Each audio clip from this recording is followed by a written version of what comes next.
All right, that was silly. Hi, how are you? Here's what I want to do today. All I'd like to do is some Kubernetes.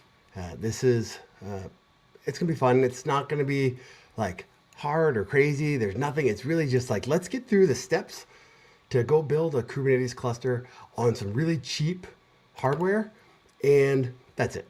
That's all we're gonna do. So, thank you for being here.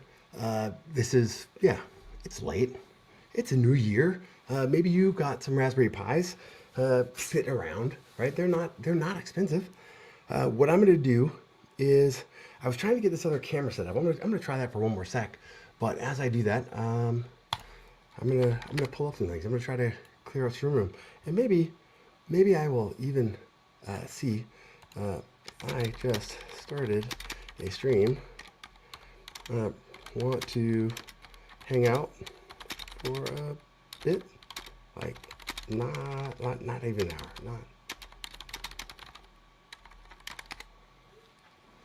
hour. I just asked Josh see if he'll come in. What I'm gonna do, I'm gonna try to get this camera situation. Actually, do I have? Yeah, I'm gonna see if I can get some cameras going here. How hard could it be? What could possibly go wrong?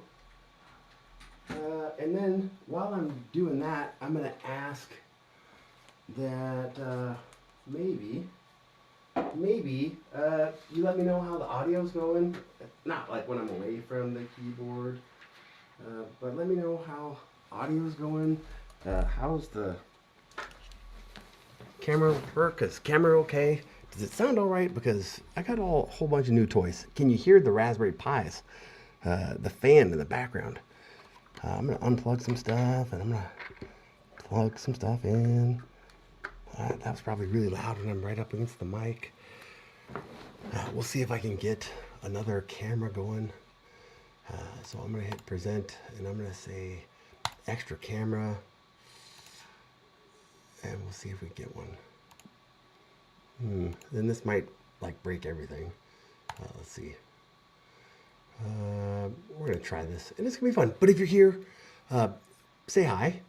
Let us know where you're joining from, because yeah, even now my mom and dad are always watching, and they like to see where everybody's joining from. Extra camera, not that one.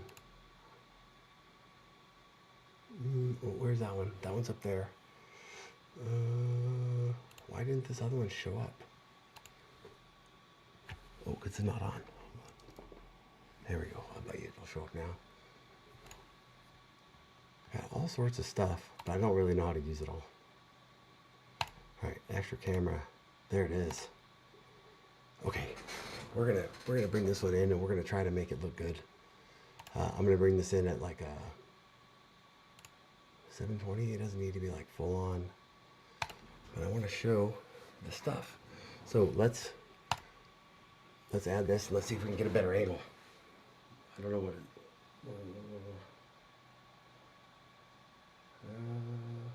Should I turn it around?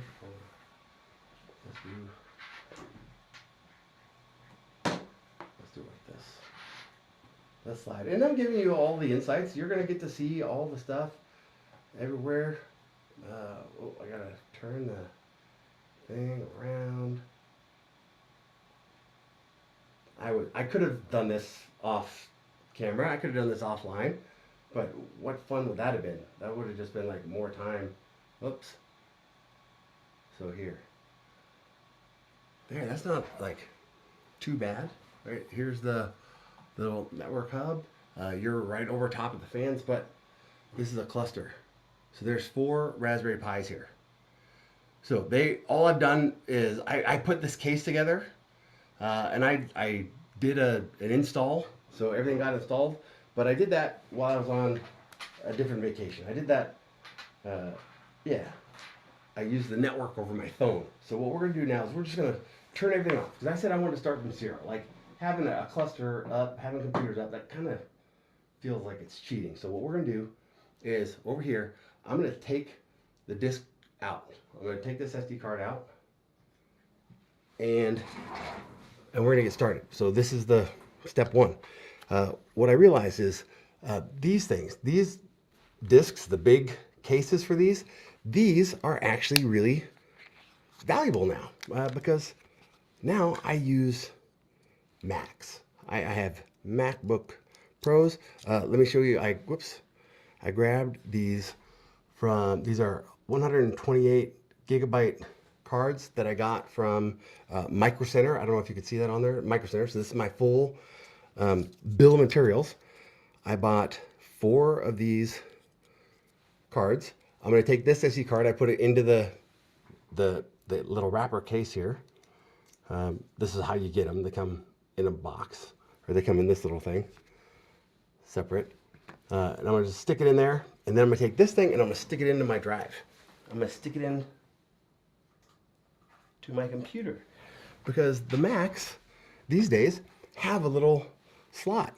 You know, when I first had computers that had the 5 1/4 inch floppy disk drive that we would use, and now it's an SD card, but it's got the full size SD card slot for it. And so now I'm using these things more. So let's now go and share a screen, because I'm going to do the stuff. I think this is screen 2. You know, if I share something embarrassing, just let me know. But I think that this is it. Share. Oh yeah, I'm on the right one. Okay, so now I'm gonna open up. This is like a super easy tool. If you're on a Mac, you can download it. It's called the Raspberry Pi Imager. I'm gonna open that up somewhere. Here we go. Raspberry Pi Imager. I'm going to choose the device. I'm going to give it a second, because it's going to go and grab all of its options. And it's just giving me a menu of things that I can choose from.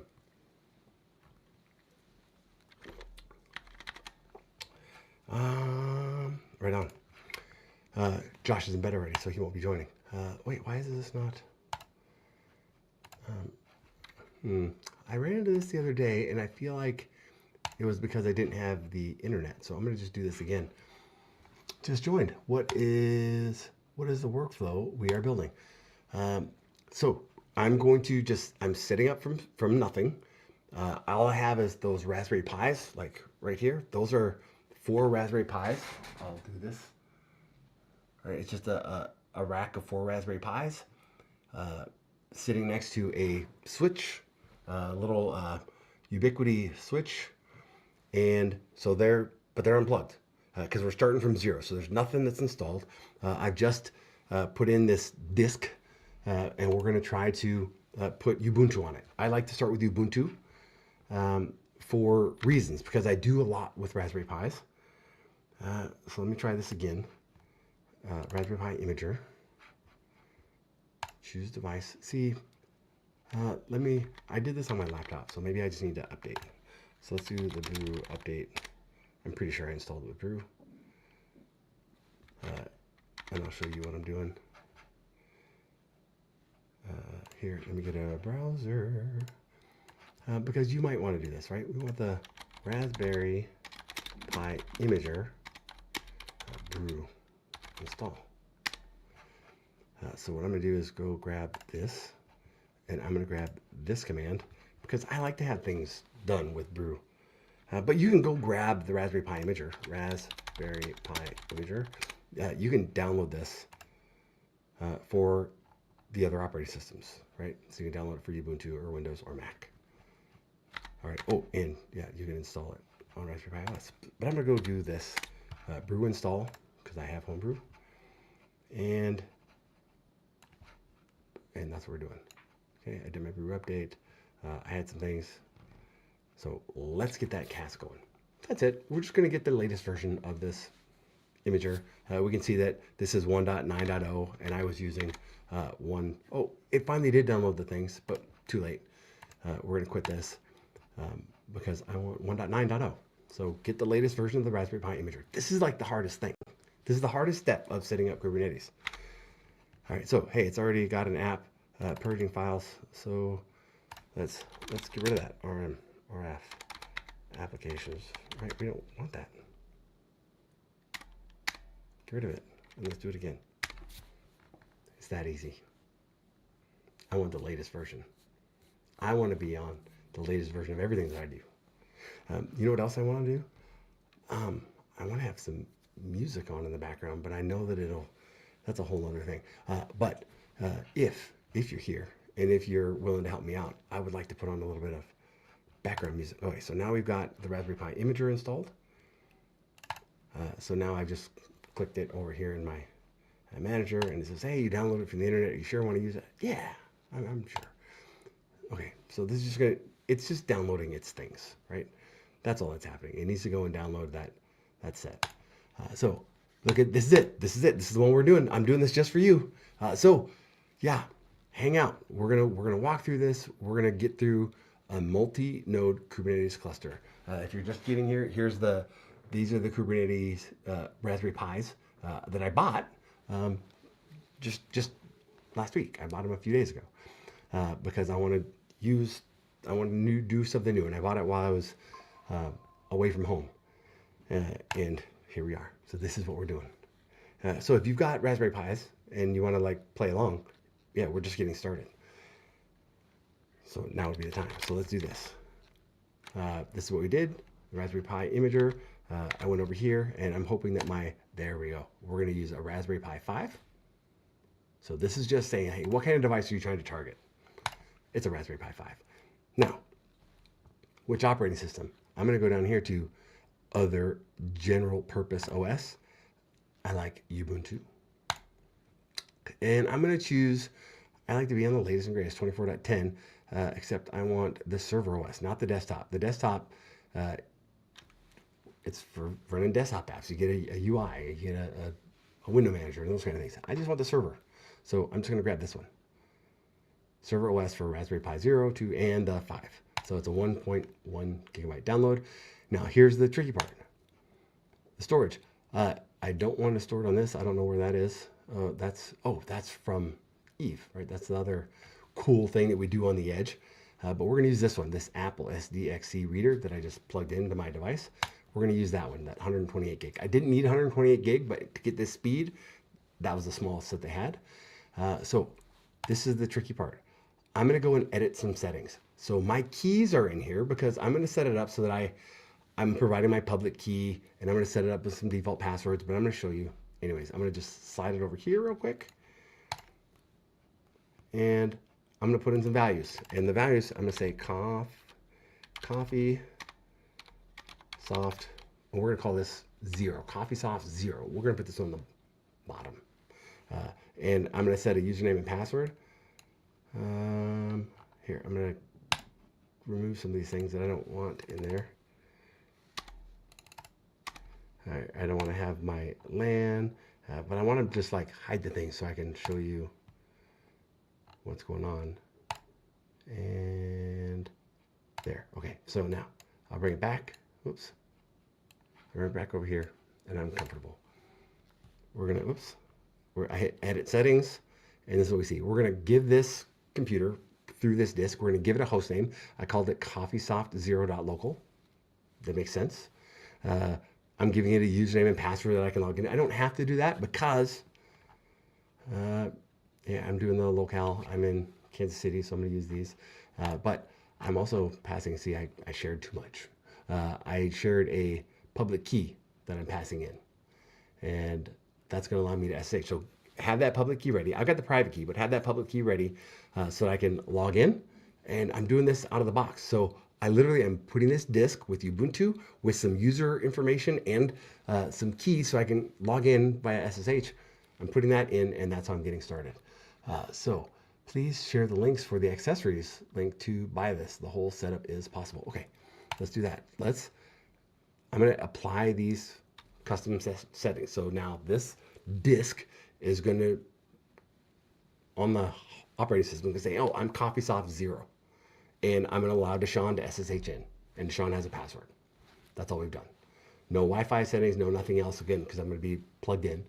And let's go. So that's going to burn, all right? Yep. Do you want to do it? Yes. Let's go. And there we go. Hey, it would like to write files. Yes, allow. I'm allowing it. But here's the question. Like, hey, let's share some links for these. So let's talk about exactly what I've got here. Raspberry Pi 5. You can buy them anywhere, but let's just go and look at what we've got. I got a Raspberry Pi 5 with no hats. What I did was, let's go here.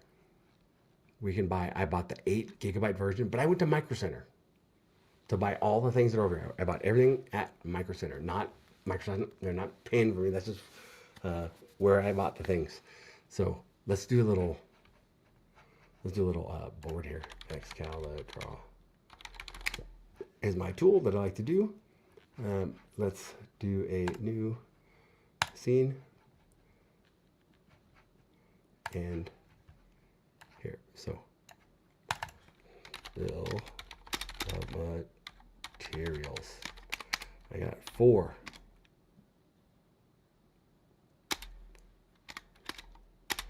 Raspberry Pi 5 8 GB version.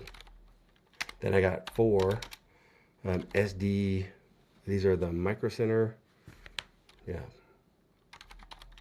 I'll say Micro Center brand SD card, 128 GB. Don't need that. You can literally do this with 32 gigs. We're not, the size isn't a big deal. And then I have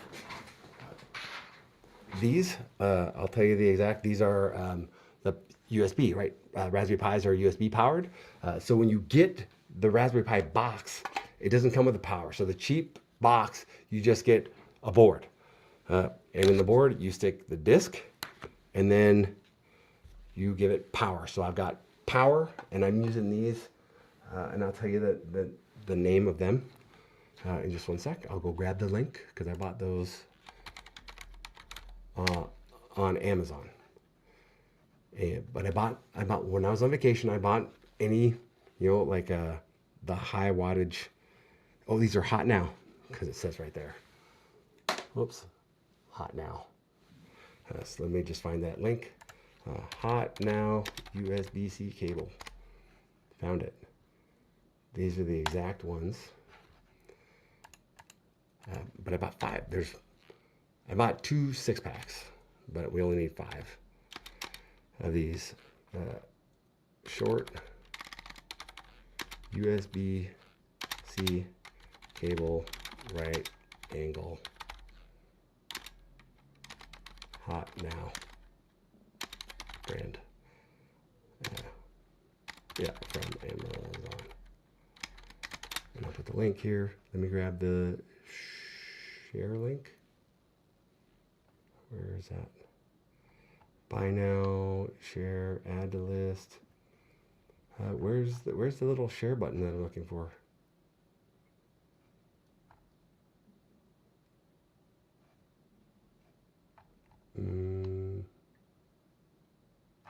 Here, I'm just gonna grab this one.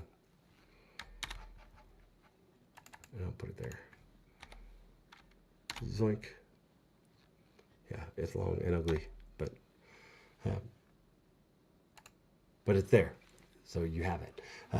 So I got those, and then I have I got 4 of these. They are Cat 6 flat Ethernet cables. But I got short ones. Let me go to my orders. See, just so you know the exact ones. I get it.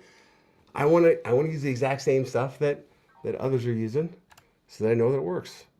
Cat or flat Ethernet. Here we go. It's these ones. These are the ones that I got. And I could have done, right, so these are just flat. That's what these are connected here, are these flat ones. And then they're just connected to the Raspberry Pis. But I'll put that link here. Zoinkity zoink, done. These are short, flat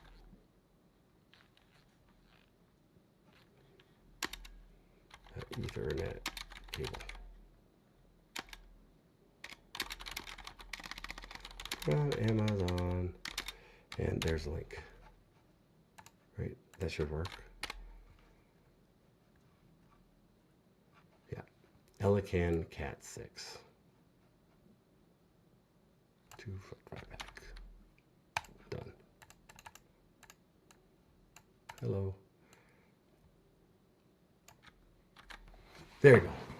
And then, oh, and I have a Ubiquiti. This is a Ubiquiti switch that I actually bought from Ubiquiti. Let me find the link for that. This is easy because look at our thing is done. We're gonna take this out. We're gonna throw it in. We're gonna boot that one up. We're just gonna turn on the one, and we'll go through those steps. But this is easy. We're just installing Ubuntu right now. We're not doing anything fancy. So let's grab this disk. Grab the disk. Take the disk out of the disk, and we're going to stick this one. We're not going to do it in the top. We're going to put 0 at the bottom because we do computers, and I have fingers. So I'm just taking out these other SD cards because we're just going to rinse and repeat. The only thing we're going to change on the next 3 is we're going to change the host name, and I didn't even need to give it a host name. Right, I'm using DHCP, so they're all going to get a little IP address. Hello, get in there. All right, so all I'm going to do, here, I'm going to unplug these guys. So we'll just turn on the one, and then we'll bring the others online, like as we give them disks. All right, so I've got one disk, I got one thing. Let's give it.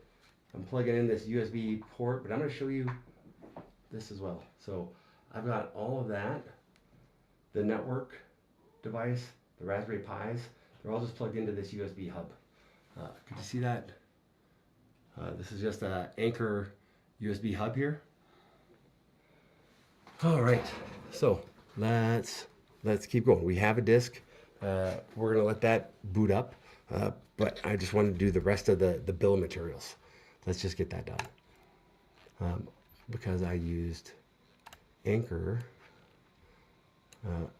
and I'm certain I bought it here. Anchor USB hub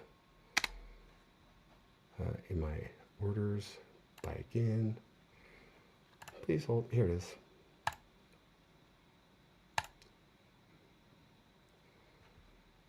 All right. So that's got a 6-port hub, Anchor 60-watt charger. Now here's the other cool thing. I do a lot with Raspberry Pis. So this is, I do this one for a reason. I do it 60 watt for a reason because this 60 watt is, like I said, it's charging the 4 Raspberry Pis and the network switch. So when I plug in this guy, which I won't do it, so I'm not going to include in this bill of materials, but let's add this. I have one of this Anchor charger, blah blah blah. Here, so you can get the exact same stuff from Amazon. Of course, you can find others, but these, I have a bunch of these. Here's my link. Here's the stuff, and I'll make sure to throw this out. I'll put this all into a blog because that's fun. And what's the last thing? So, oh, the Ubiquiti. So I did buy some of these from Amazon as well. I think. Actually, I think it was cheaper to just go directly to Ubiquiti. But I think I did buy some on Amazon. This might just be easier. PoE switch. It's something light. Okay, I did. I bought it from Ubiquiti. UI.com. Can I log in? I want to see like my orders. Switching. Buy. I'm going to just show you the exact one. I bought a box of these.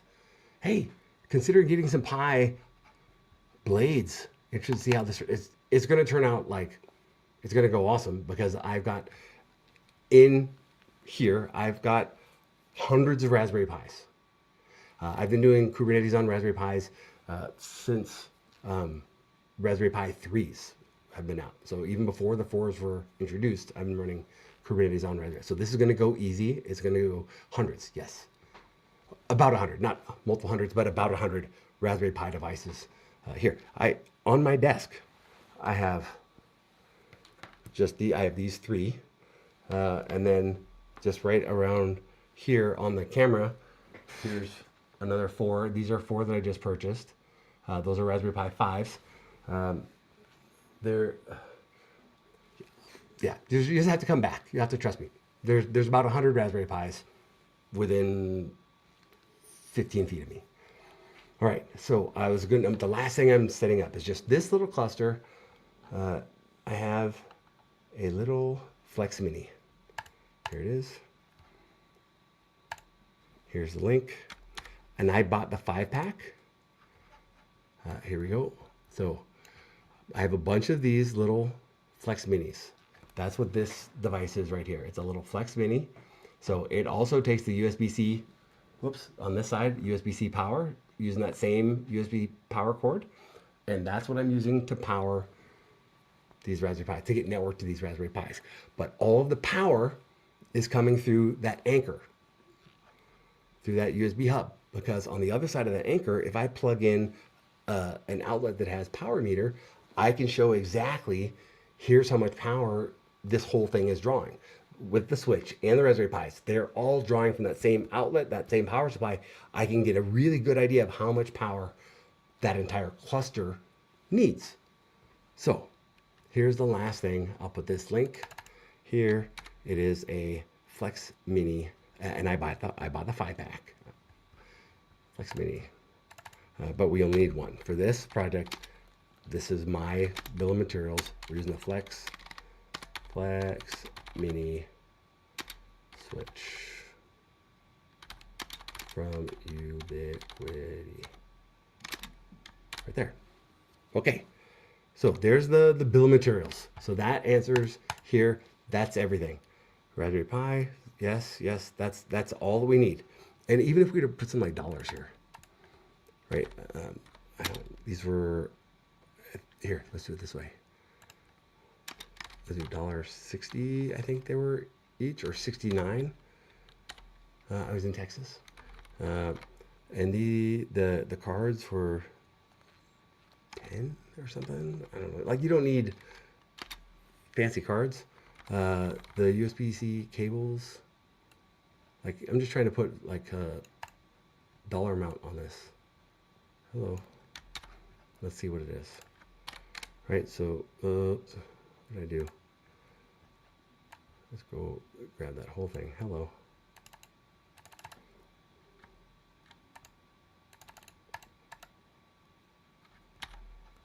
Can I get that?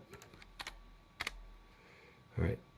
This, so I bought 2 of those, so that's 20 bucks. We'll say. Hello. So this would have been 40 total. This would have been 280.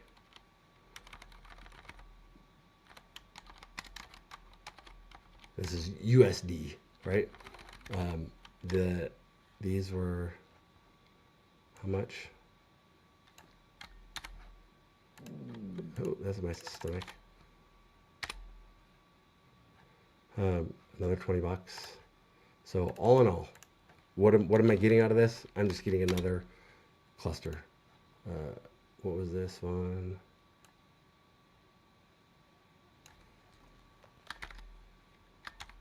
Hello.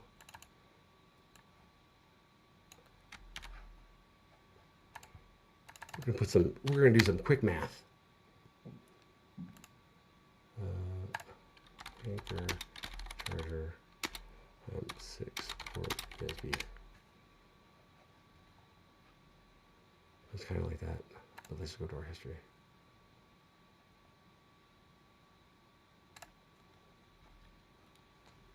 It's 30 bucks.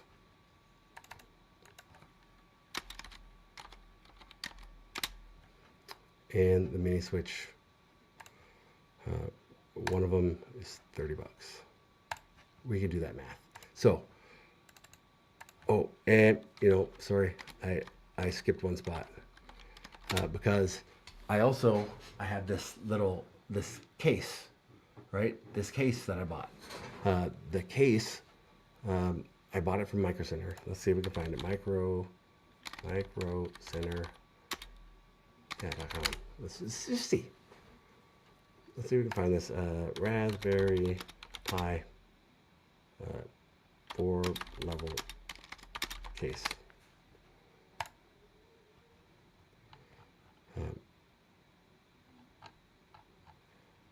It came in a little blue box.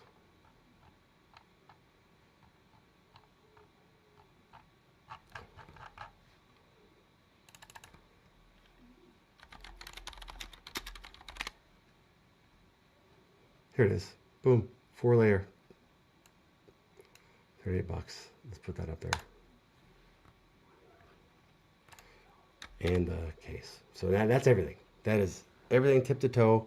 That's every little bit of everything.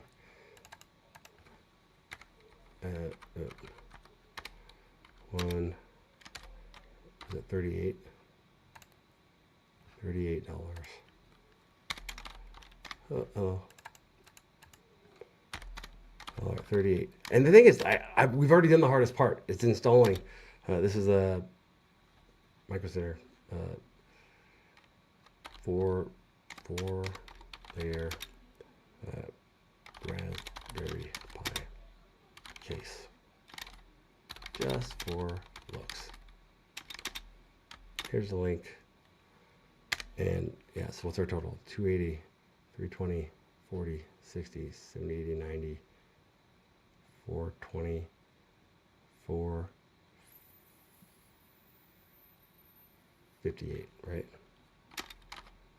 458. You could do tons of other things with 458 bucks. Absolutely.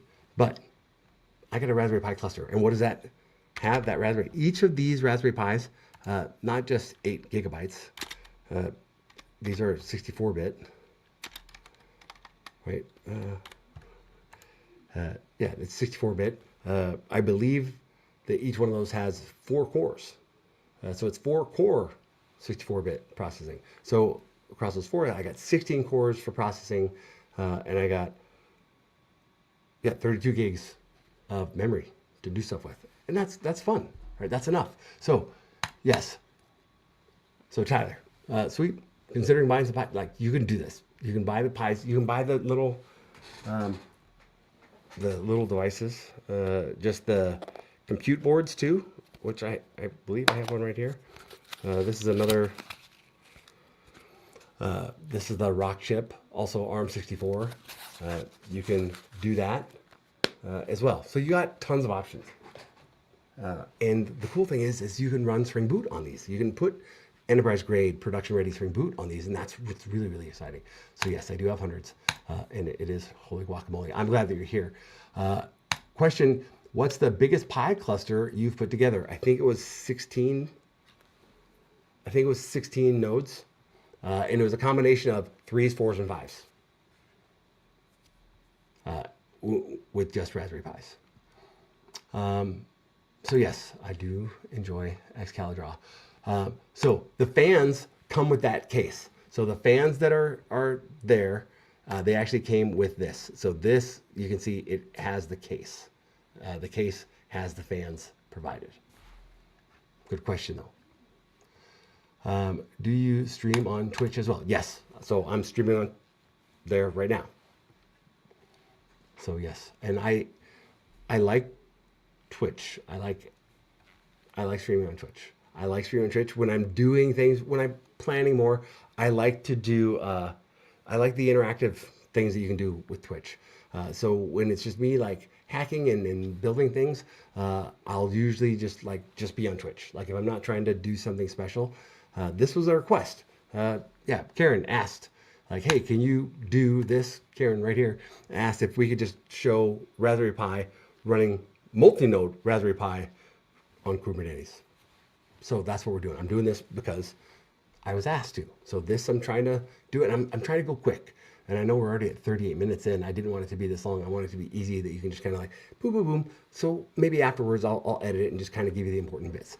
But after this, the bill of materials, what do? We, step one. I plugged it in, but we didn't have to. We installed. And what we did was installed Ubuntu, the 24.10 server version, and we gave it a name. Like we did the coffee soft 0.local, Deshaun password, enabled SSH with private key. We did that and we booted it up. Let's go take a look. So now I should be able to, it's on the same network, I should be able to ping coffee soft 0.local. Boom. So it's there. Let's SSH to coffee soft 0.local. Okay, so remember, that's the Raspberry Pi that we just did. It's the first time. He's like, I've never seen this computer. Let's do it. Let's go over there. And that's the first install. But one of the things that I like to do, just, you don't have to. One of the things I like to do is, oh, look at Anthony's here. This is fantastic. Hold on. What's your username? I was looking for it as Sean. Oh, on Twitch, I'm Java Grunt. Java Grunt. I can watch. I think I can do it just like this. There you go. Hey, hi, this is me. Boom. There you go. Java Grunt. So yeah, I'm over there. And look at this. This is great. Like, what's up? Actually playing around with setting up some smart home using Home Assistant OS on Raspberry Pi right now. Not quite the same, but yeah, like we're going through steps. These devices, because they're so cheap, because they're affordable, and the one that I got, it's the most expensive one, but you can get much cheaper. All right, the 4s are cheaper, and the 3s are even cheaper than that. But we can do this exact same thing. Here, I've got another. This is a Raspberry Pi 02W. So it's got to be 02. The 02 has the 64-bit processor. It's also got 4 cores, only 512 megabytes of RAM. But you can still run Kubernetes, a very lightweight, a very slimmed down Kubernetes on this. Todd is in the building. I need to, because I've got Todd here, I'm going to log in over here on Twitch. TV/Java Grunt. I'm going to try to mute it before it. There we go. And I'm going to do a slash shout out. How do I do it? Shout SO. Isn't that right? Slash. Come on, I got to log in. Please hold. I'm trying to get this right. Todd is a friend. He's also in the ecosystem, and he just yesterday, right? Just yesterday, I got to catch like 3 hours of his stream, and it was good. So he's here, and I want to say like thank you. So I'm gonna try to log in and give him a little shout out. I got to do the logging in with the multiple credentials. I'm unprepared. I really wanted this to be like a quick and dirty, like, hey, let's just go get the stream done. But a lot of us are on vacation. A lot of us have been doing stuff. And I got new toys. You got toys. But I want to have fun. I don't want this to be work. So I'm trying to have fun. And you should have fun. This should be fun. We should all be having fun. Shout out to Todd Libby. There we go. I did it. So we're doing stuff. So yeah, we're playing stuff. Anthony, I'm glad that you're here. Karen is here. Is Karifi supported on Raspberry Pi? That's a great question. So I'm running Karifi here. Like we can. Sorry, I'm gonna come back to this question. I'm gonna do my next steps here because we just installed. I want to do sudo apt update. Like I want to get all the latest bits because I want to be on the latest version of everything. There's no reason to be on something that's old when there's patches. Like why would I? Right? Especially if this is something I'm going to run in my house. So there's 53 things here that can be updated. So sudo apt upgrade -y. Just do it. I don't care. I don't need to see the list. Just upgrade. There's new patches for me? Yes, I'll take them. Yes, please. So I did that. Let's go in SSH, SSH. Then I did sudo apt update, sudo apt upgrade -y. And you could put that all in one step too, but that's what we did. That's where we're at. Hardest part. This is it. That's the hardest part. So now let's grab one of these other disks because we're going to do this again. We're going to rinse and repeat. We're going to rinse and repeat the same steps. I'm even going to use the same case.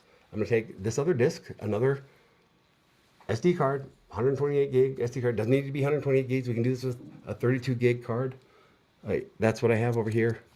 Right, in this guy, it's just a regular 32 gig card. I don't know if you can see that or not, but that's the minimum that I recommend with this process. With Ubuntu, with the 24.10, use at least a 32 gig. All right, so I got my thing in. I'm going to plop this SD card in because I've got a Mac, and the Macs have that nice little SD card drive. And we're going to go to the same thing. We're going to jump over to our, I don't need to change this. It's still going to Raspberry Pi. I'm still using the same operating system. I'm going to choose the storage. This is where I want it to go. Do you want to edit settings? Yes. I want to change one thing. I want to change it to this. That's it. I'm going to just change the name. Everything else keeps in. Keep the passwords, all the stuff, and go. Yes. Yes. We're starting. So from nothing, we've done nothing. These things, I got to put in my password. This is what we're doing. Now, you bring up a very good question. So I don't recall. I think the last time that I looked, some of the things were enabled and some of them weren't. So what we're going to do today is we're just going to get Kubernetes up and running. And then, not tonight. After that, then we'll follow up and we'll see if we can get Karifi installed on these Raspberry Pis. So I've got Karifi installed on other ARM64, but I haven't done it, so I don't want to say, yeah, it's going to work. So today we're just going to do Kubernetes, and then of course we'll do Karifi afterwards. But we know that on this machine, right? Not that machine, on my juice box, on the one that I'm normally running on this machine, this is a Mac, right? Here's what we're running on. A Mac 32 gig. This is an ARM64, right? Here I've got Karifi running. So we know that it can work on ARM64 architecture. It might take the emulation. I don't know. I haven't dug in yet, but we'll get there. So maybe not today, maybe not tomorrow, but probably before Monday, we'll get there, and we'll at least have done the work to find out if we're going to have Karifi, because that's the whole goal. If I'm being honest, I want that running, that cluster, I want it running Karifi. So that answers that. But yeah, this is me. And Happy New Year. Happy New Year to everybody. Like, thank you for stopping in. So this is so far so good.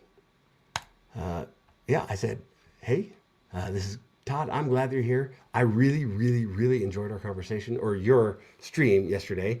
I enjoyed it. It was fun. It made my drive a whole lot easier. I had the kids in the car. They were enjoying it too. So it was just fun.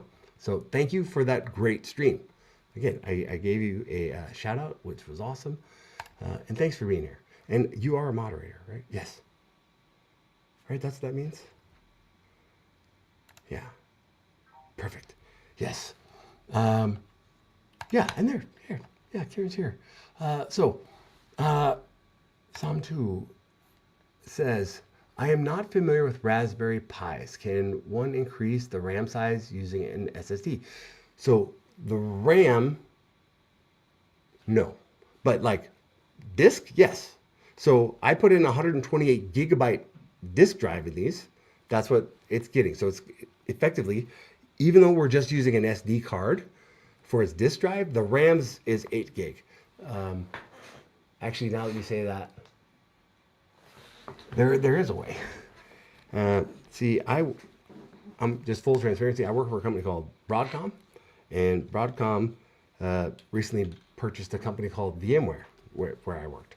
And the latest version of VMware has this really cool technology that if you're doing virtual servers and you've got an NVMe SSD on a device, I haven't tried this, I'm just talking theoretical, on a device, the there is a fling is what it's called. There is a way to run virtual machines with VMware ESX on a Raspberry Pi device.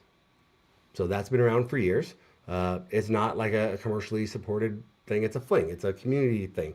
But I can run virtual machines on this little 8 gig, very affordable device. But the latest version, and this is what I don't know, the latest version of VMware allows you to do what's called memory tiering. And this is something that we did when I worked over at Redis. Redis Enterprise does this. You can have the things that are hot, the things that are important, the things that are recently hit, they're going to use the physical RAM on your device, right, or on your computer. But the things that are like, cool, warm storage, it'll move that over to like an SSD. I have an NVMe drive sitting, I just had it because I talked about it earlier today. Where is it? Oh, they're over here.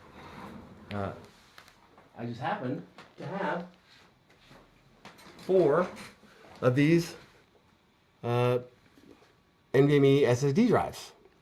So, again, I'm just talking theoretical because you asked, hey, could I increase the RAM with an SSD card? Well, again, SSD is normally for disk, but VMware's got a technology that allows you to use that disk as RAM for a virtual machine. That maybe it's idle. Like maybe you need to have a virtual machine, maybe you need 20 of them, but they're not all like spinning and using and accessing the RAM at that time. So maybe they could get by with using an NVMe SSD, which is really fast.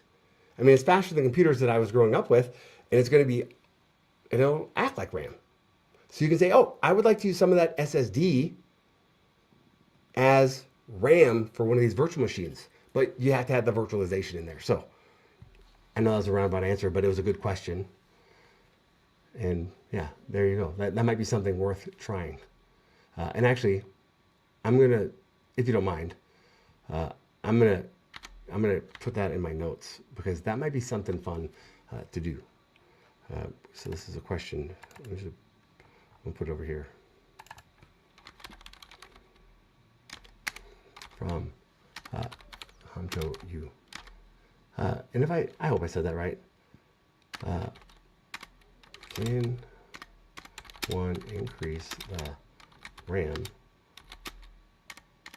using an SSD?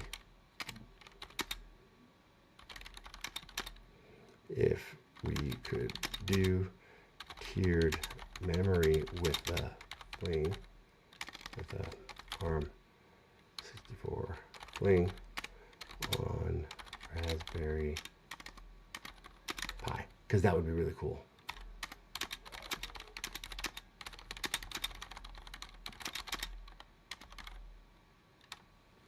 All right, so thank you for that. That was a good question. And yeah, stick around because I think I'm going to have to get into that. Timothy, are you going to make a Pi cluster to run AI agents next? Of course, like it's 2025, and I've got Pi clusters all over the place. I've got Kubernetes clusters all over the place. But these ones that are sitting here, actually, I'm going to unplug this keyboard because I don't need it. These guys, they're named Lukey. My daughter named them. But these guys have power over Ethernet on top. So this hat is a power over Ethernet hat. So I can just plug these guys into a switch and then they get powered up. But what normally runs on these two is Olama. I run Olama on both of these guys and I run different models on each one. And this is the one that just sits on my desk. And this is the one that I don't like training other people's models. I like to keep my data. I like to keep my crazy thoughts to myself. So I like to have models running locally instead of out to the others. So a Raspberry Pi, and these are Raspberry Pi 4s, and I think they are 8 gigabyte. I think they're the 8 GB. But they're Raspberry Pi 4s, and they can handle a lot of models. They're slow. Like you're not getting a sub-second response time, but I'm also not paying for anything. Right? These are devices that I just literally have sitting around. So I run models locally. You should run models locally. Don't train anybody else's data unless you want to. Unless you want to, I get it. But yeah, a lot of the stuff that I'm doing these days has AI, and the reason is because we have this really cool Spring project, Spring AI. So if you haven't heard about this, this is the project that gives me a nice abstraction layer. I can literally switch between different models. I can do, cultural, Mistral, Lava, Llama. I can do all these different models, but my code doesn't have to change. I change a couple of properties, and then I can talk to a different model. And that's why I can put AI wherever I want. Oh, actually, fun project that you mentioned it. Also built on Raspberry Pis. And I did this live on stream not too long ago. We did github.com, Java grunt.com. This was a two-piece project. We did the cleaning. I have kids. There should be a link to the stream, maybe. Clean checker. Here, so this is a link to the show where I built a clean checker. If the image of the room isn't clean, I shut off their internet access. Each child of mine has their own VLAN, and so does my wife. So all of their devices, they are put onto their VLAN. So their devices don't get to talk to each other. And if I want to shut off one kid's access, I can shut off one kid's access. I can disable that VLAN. That's how it is in my house. And fun stuff is this project, just using Spring AI. One project says, hey, go take a picture. So the project, the actual device is sitting right here. I saw it earlier today because I was digging.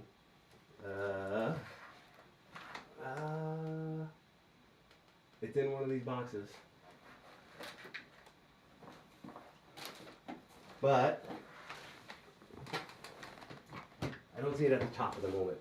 But all I did, you can watch the video. All I did was I took a little Raspberry Pi camera, take the camera, and you put it in the kids' room. So the camera looks like this. Cool. And it's just in there. And then I have another device, or I have another Raspberry Pi cluster sitting here, running an AI model that all it does is says, hey, go call the kids' room and take a picture. So this is the clean checker that's going to call the kids' room. The other one, all it does is take a picture. So the cleaning, all this guy is doing is the source code. It just says, hey, go just take a picture. And it uses OpenCV, which is just fun, but it's OpenCV for Java. So, hey, go grab a picture. And I did it a couple ways. I can do it encoded. I can bring back the actual JPEG, or I can do a base64 encoded value for that JPEG. But that's all it's doing. So that's just sitting there waiting for somebody to call that endpoint, capture a picture. It captures a picture. Then, right, this other device, this other project, it says, oh, let me take a look at that picture.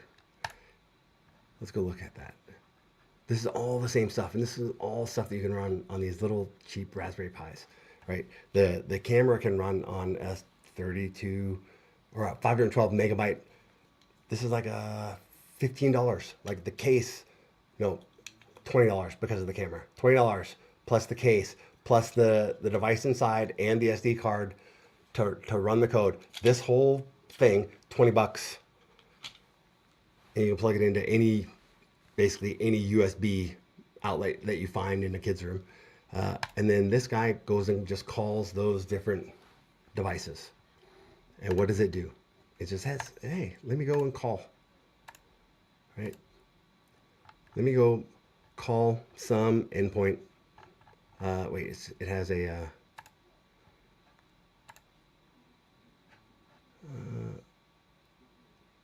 maybe this isn't the latest version, or maybe I've made some changes. But all it's going to do is like, go grab stuff. Wait, I'm looking at the wrong one. I want the checker. Sorry. Clean checker. Here we go. This one goes in and it says, hey, call that endpoint. Here's the client. Go call that endpoint. Hit the capture endpoint. Get a picture back. And then I want you to do this. I tell the bot, whatever model that we're using, let's say Lava, that's what I was using at the time. You're in charge of making sure the room is clean. Clutter's not allowed. Beds need to be made. Doors and drawers should be closed. That's how you're going to decide if the kid's room is clean or not. And then I ask it, here's a picture. Is the room in this picture clean? Look at how much code this is. I can get an unstructured, it's doing the same thing both times. I can get an unstructured, like, oh yeah, give me all the blah, blah, blah. Or I can say, I just want a Boolean value. I don't care what your reasoning is. I just want the Boolean value. Is it clean or not? Because if it's not clean, their Wi-Fi is off. And if it's clean, fantastic. If it's clean 2 out of 3 times a day, they can have their allowance. But if it's not clean, their Wi-Fi is off. There's no, like, there's a reward and, you know, carrot and a stick on both sides. So that was fun. And I don't do it all the time, but it's an easy project. And you can go, and these are public repos. You can go take a look. This is what we do here. This is fun. And this is, yeah, like those types of projects open the door to so many others. So here we are. Let's go back to our device. This one's done. Now we've got 2 of these things. And this is, like I said, this is the hardest part. So I'm gonna go grab that disk. This is CopySoft 1. Let's get CopySoft 1.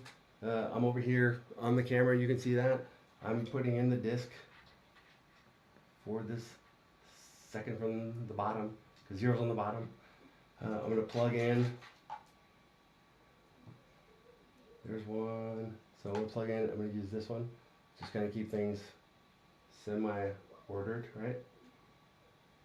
Here we go. And now this one should come up. Boop. I see some lights coming on. Fantastic. I'm going to grab another disk. And even with me just yapping, we're still not going to take much longer than this. I'm just putting in another disk, putting another disk inside of my SD card, and I'm throwing it in the drive.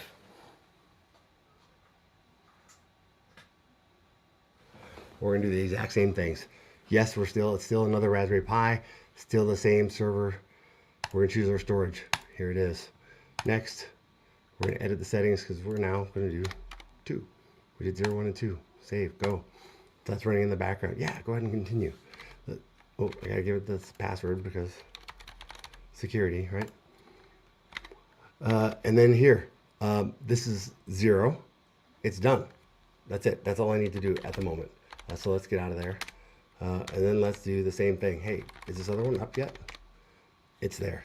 So let's go to that box and let's do the exact same thing. Hey, I've never seen you before. Let me store some stuff. Sudo apt update. Sudo apt upgrade -y. Because I don't care. I want to be on the latest and greatest. So let's just do it. So that second machine is going, and it's all we're doing right now is installing the operating system. And like I said, that's the hardest part of what we're going to do. I use DHCP. I'm not worried about the IP addresses. I'm not trying to do anything funny. I got my own little network here. We're in good shape. We're in good shape. Let's go over these questions. Karen Beer says, the questions that we ask distracts you, and excitement with which you answer them and controlling them is another story. Like, yeah, like I love what I do. But brilliant stuff. Thank you so much, Karen. I appreciate that. We had fun. We had fun. Tyler says, have you ever heard of SpaceTimeDB? Yes. SpaceTimeDB I have heard of. Not to chill, but I'm trying to build a Pi cluster to run distributed SpaceTimeDB. It's got similar vibes to Karifi. So let's talk about that. Hold on. I want to make sure SpaceTimeDB is right. It's a time series database, isn't it? SpaceTimeDB. Relational and assert. Wait, maybe I'm thinking of something different. SpaceTimeDB. Transactional. Relate. No. So this is not what I was thinking it was. It's a relational database and a server combined into one. Instead of deploying a web or game server that sits in between your clients, Clients connect directly to the database. No more Docker, Kubernetes, VMs. Da, da, da, da. Space IDV is enabling us to build our massively multiplayer game, Bitcraft, with a small team. Its entire backend, including, okay. Interesting. So I was wrong. This is interesting. Takes stored procedures to the next level.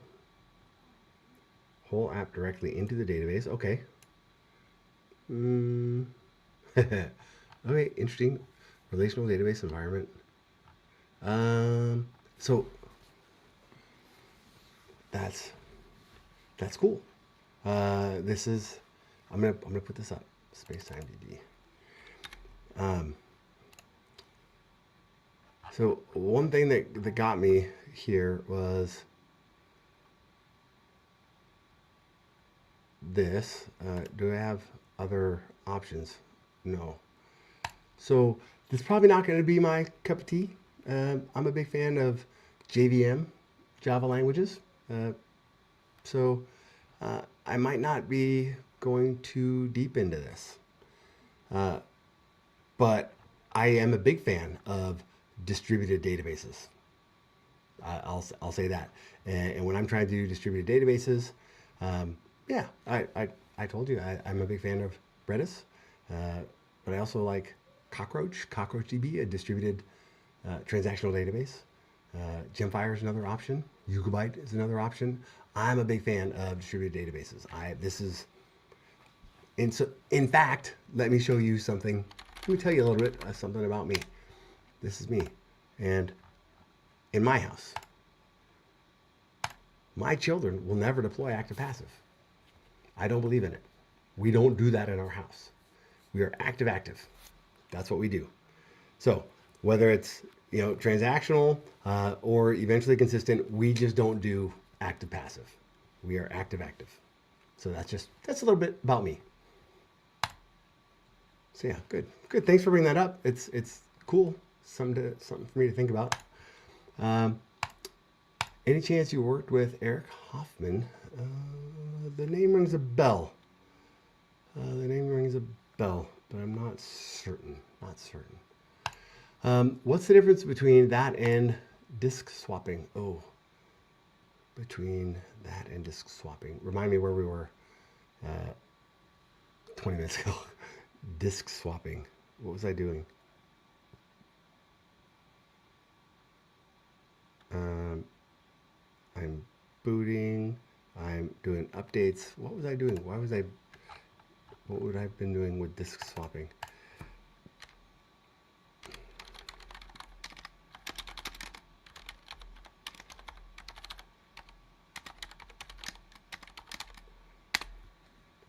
Yeah, remind me.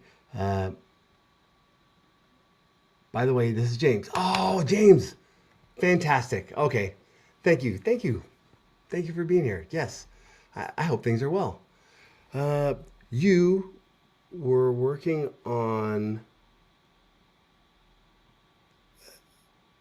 Were you doing an e-commerce platform? Remind me what you're working on. And we should sync up again soon. Thank you for being here. So Todd says, I'm off to get some sleep. Back at it tomorrow morning with Spring Academy. Awesome. Talk to you soon. Have a great... Thank you so much for stopping in. And I'm sure that was a while ago. I missed that message. And Karen says, a modular Raspberry Pi would be such a brilliant idea where one can upgrade their MCV. Yeah, here's the thing. It's a trade-off, right? To make it upgradable, you got to change the price, right? So I'm fine with a $15 computer. I'm fine with the I can go to the store and buy a cluster. I can leave the store with a cluster. I had the Anchor and stuff, but I can leave the store with a cluster. I took a network switch that I had just sitting around with me. I have these little clusters. I'm a big fan of this little cluster, this size of thing. It's a trade-off. To make it modular, it's a trade-off.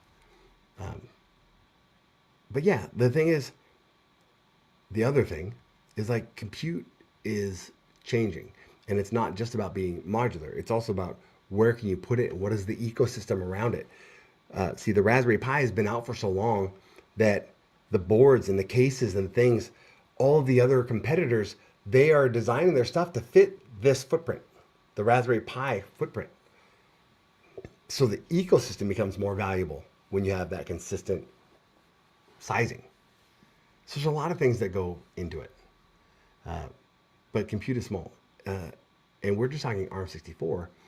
And even cheaper platform is now RISC-V, which is an open platform. See, ARM, there's like licensing that you got to do. In order to build an ARM processor, you got to pay somebody some money. And I think there's even a lawsuit going on right now. But the RISC-V, let's look at that. RISC-V. They say RISC-V. I wasn't saying RISC-V. Anyways, this is open source. It's ISA, where do they say like it's open? Royalty free, open source licenses. So you can find other devices, and I have one here too. I have a RISC-V. My place is a mess. Sorry, but I have one of them that was in hand's reach earlier today. Oh, right here? No. Anyways, you can buy devices that they look like a Raspberry Pi, they feel like a Raspberry Pi, but they have a RISC-V processor in them, and you can still run Ubuntu. And if for those of you that have been around, you can also do Graal VM compilation. So my Spring Boot app that I wrote in Java, I can natively compile to run on RISC-V on Linux. So I can put it on a $5 computer, my enterprise grade Spring Boot 3.4.1. I can put it on a $5 RISC-V processor. Times are changing. Compute doesn't break the bank like it used to. James says, dude, your cluster definitely more powerful than what I pay for on the cloud. This is another truth. The cloud is not cheap. Cloud's not cheap. And this is something that everybody always comes up with. Like, hey, like good question. Like, I'm just gonna draw pictures, not a question. Like, if I take a cluster here and I run Kubernetes on it, and I'm just gonna have one control node. And when I do this, people freak out. They're like, oh, well, that's not HA. That's not real Kubernetes. Hear me out. And I don't want to call anybody's baby ugly, but I do this, right? I already said that we don't do, right? Where did I put it?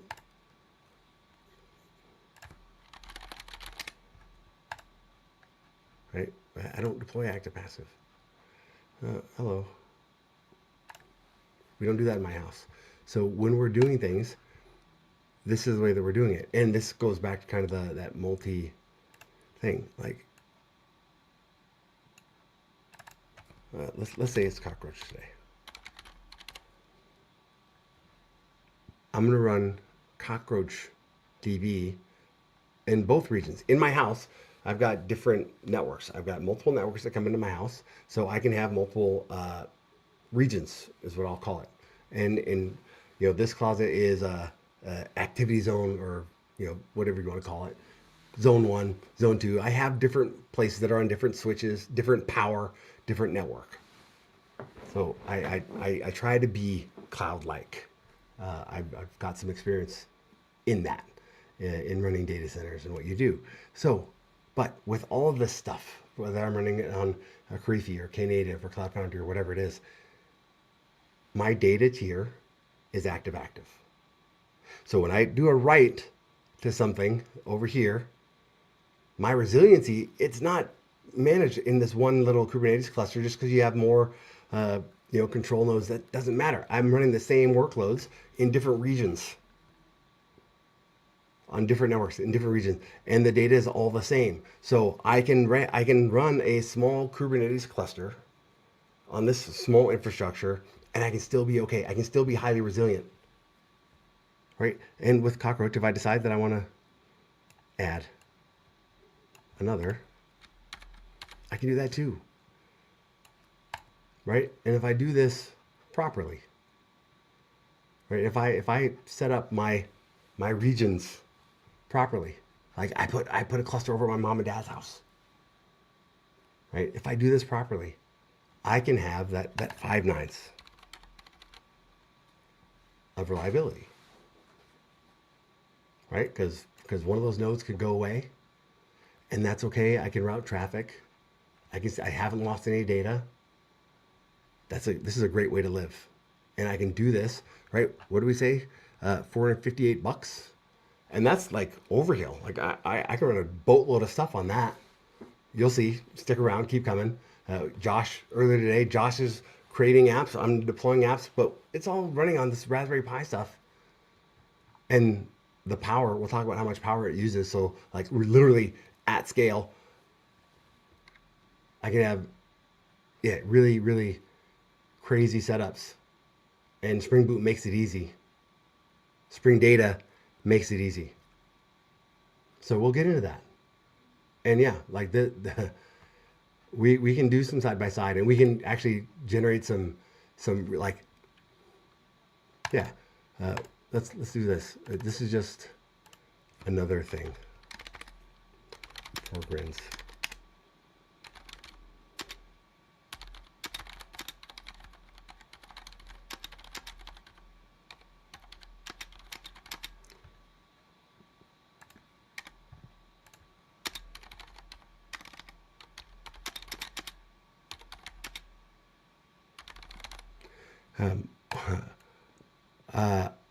I'm going to do an exercise where I'm going to run. It's probably not going to be Cockroach. I'm going to do a high transaction. So I'm probably going to run Redis. But I'll come back and I'm going to show you. Do you think it's how many? Maybe I should do a poll. How many transactions per second do you think I can run of database transactions per second? Do you think I can handle on 3 clusters, 3, 4 node clusters? The Spring Boot.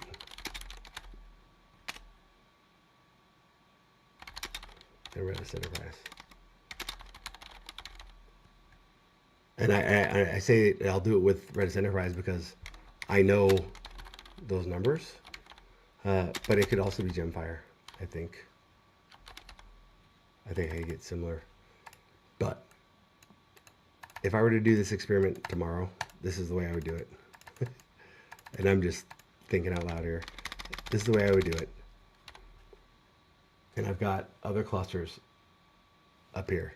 And I wonder, can I do like how many transactions per second do you think it would handle?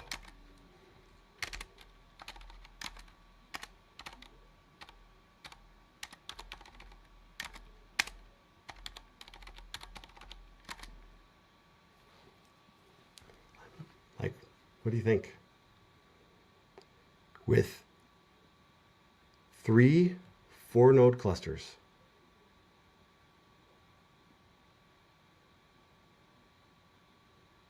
It's funny that everybody's like idea of what's a high traffic workload. It depends. Like if these are 50 megabyte MP3 files, then that seems like a lot, right? Or if they're 100 kilobyte fitness files, right? That seems like a lot. But I'm saying per second, right? Like what if it's stock ticker values? Is that a lot? Nah. So this might be another fun thing is like, we'll come back and we'll see, because these Kubernetes clusters that we're building right now, they're not just toys. They can do really powerful things, and I'm convinced. Again, just bringing truth into 2025, we're going to see more workloads being deployed outside of data centers, outside of the cloud in 2025. More enterprise-grade, production-ready workloads are going to be deployed outside of your traditional data centers and outside of the public clouds. You heard it here first. So that clean checker thing is super cool. It's fun, and you can take it for a spin. It's out there. Too cool. Thanks. I didn't think kids. I don't think the kids think the same thing. You watch the video. My son is there. It's funny. Mom didn't like the idea so much. Mom was not a fan. She's like, get that thing out of my kid's room. But you can go and see. It did not take that long to build. And I even I did it like with my own room. Like, I think I took a picture of this room when it was messier. I thought I did.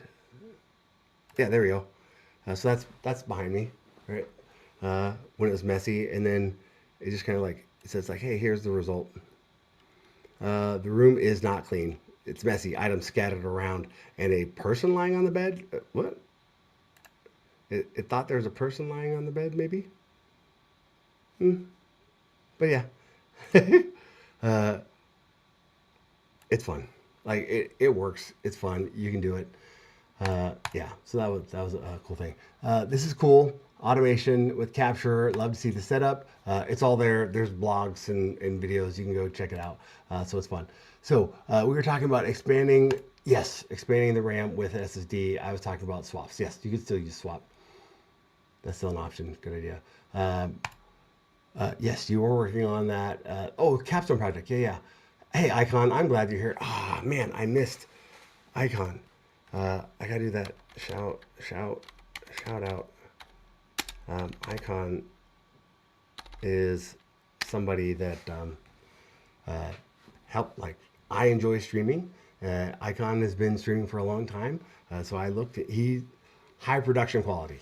That's what I think of. He does a great job. And he's really turned into a friend. First of all, helping me out, helping me stream, and yeah, setting a good example. But then also, he's somebody that I met through streaming that I love being able to pick up the phone and have a conversation with. So Icon, I'm glad. I'm sorry if I missed you. I'm glad that you're here. I like to manage my own database for everything. Here's what I say. I don't have cloud money. I've got Raspberry Pi money. I have Raspberry Pi money. So I do all my stuff here. I do all the stuff. When you go to my websites, you go to Deshawn.com, that's running on a Raspberry Pi over here. When you go to JavaGrunt.com, it's running on a slightly different configuration. JavaGrunt.com is going to take a little second because it's scaled to 0. And then it comes up. So all of these things are running in my 2 regions. I don't have cloud money. So yeah, I run everything here. So 458, yeah, that's the total. And it's overkill. We didn't need to spend that much. But I have a Raspberry Pi cluster. And if I put 2 of those together, right, $1,000 computer is great. You can go buy one of those Mac Minis. Have you seen these? Right? Apple. Let's go to the Mac. Right, you can go buy one of these, which is really super powerful. And they're tiny. They're even smaller. So $600. Let's go look at those specs. And the M4 is awesome.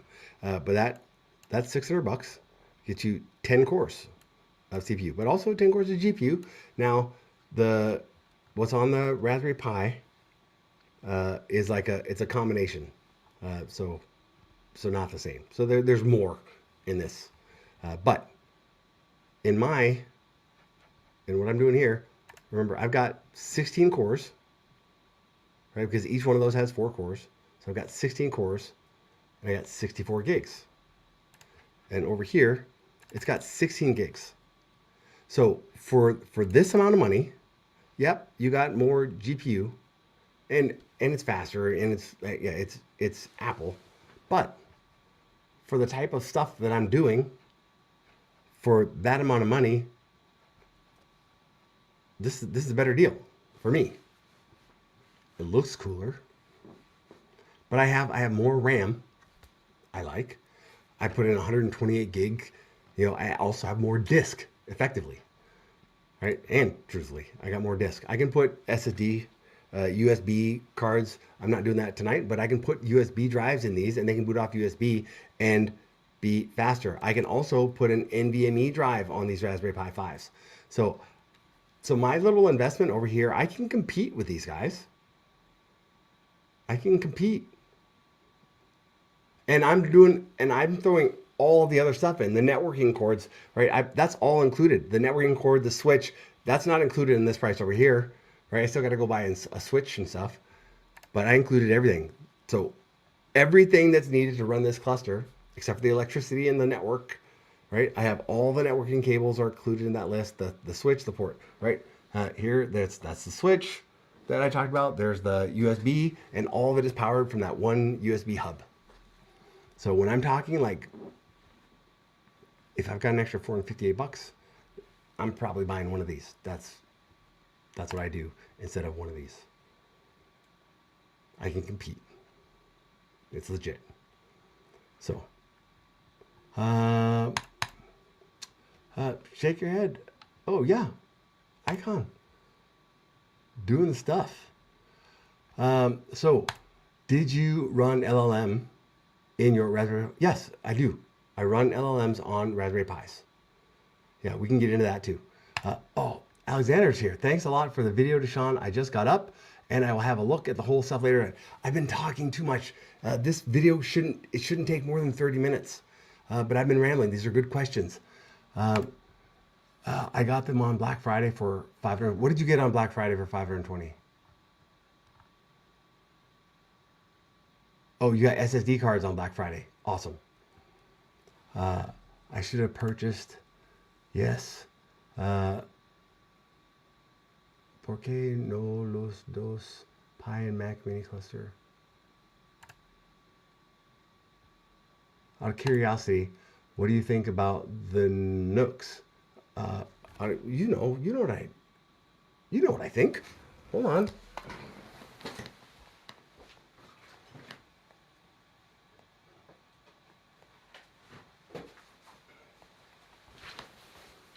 Like, this is what I think of the Nooks. You know what I think. This is what I think. Yeah, I'm gonna set those right there. The Nooks are what I grew up on. So, the Nooks are also a great deal. I'll be honest, the Nooks weren't this. Yeah, the Nooks weren't this good of a deal, to be honest. The Nooks were a little bit more expensive than this, but I like the Nooks. But I had those, and they've lasted a long time.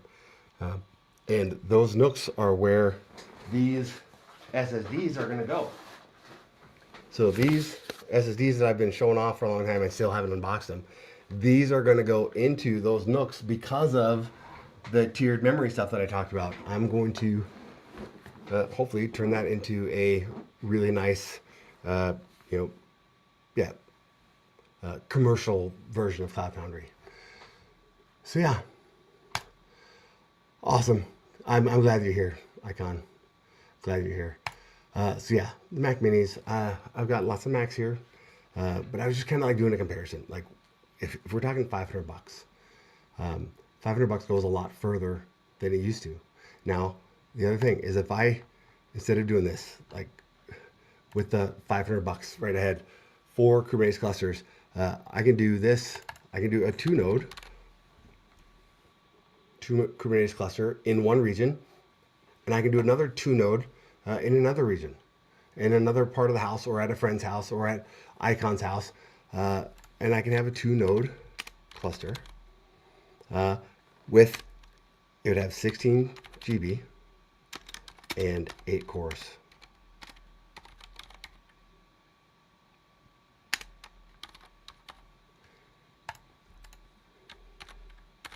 and then someplace else, I can do that same thing. And if I'm using, if I'm not doing active passive, I can have resiliency. I can have high availability. I can do a lot of really interesting things on these small devices. And with Spring Boot, with scale to zero, what does that mean? You're asking yourself. You're like, hey, what does that scale to zero mean? Hey, our CoffeeSoft 1 is done. So like we remember in the background on that other thread, we were installing these nodes. We did CoffeeSoft 1, it's updated. So let's get out of there. And then also we had another disk that's done. So this is CoffeeSoft 2. Let's go ahead and move that process along. So we're going to take this disk. We're just going to do a little housekeeping. We're going to take CoffeeSoft 2, and we're going to throw this in, and we're going to stand up another node. But we still haven't done anything with Kubernetes. All we're doing is installing the operating system and talking while that's going, which is fine, right? We are allowed to do that. It's a new year. I'm glad that you're here. We're having fun. I'm just plugging in power. We got one more disk, which is great because we only have one more Raspberry Pi. So we're taking our disk and we're going to put it into our disk, and we're going to throw this in to our drive. And it's still a Raspberry Pi 5. We're still going to do the same operating system. We're going to grab this and we're going to make one change. We're going to change it to CoffeeSoft 3 and let it rip. Go. I'm going to fill in the password.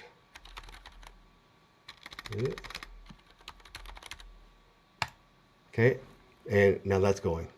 But we started up another machine over there. Is it up? Okay, it's not reporting it. That's okay. We'll give it a sec. We'll come back to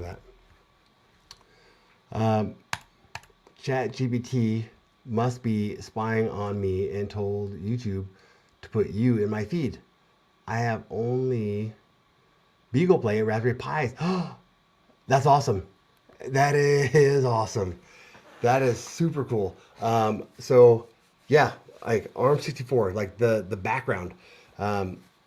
I had, I worked like, this is me. You can go and you can get all caught up here. But you can go, you can go and hear all the background, but I've done a lot of cool things. And my experience kind of took me from that kind of the app concern to some of the production concern, the infrastructure concerns. I had my own hosting company, so I had like little rent servers, Server Beach, Rackspace. I had my own servers all over the place that I was managing and maintaining and taking care of. But then in my day job, I was having to do that for enterprise companies, right? Companies that you've heard of. And that's where my experience lies. It kind of like straddles the line. But Spring Boot has been huge.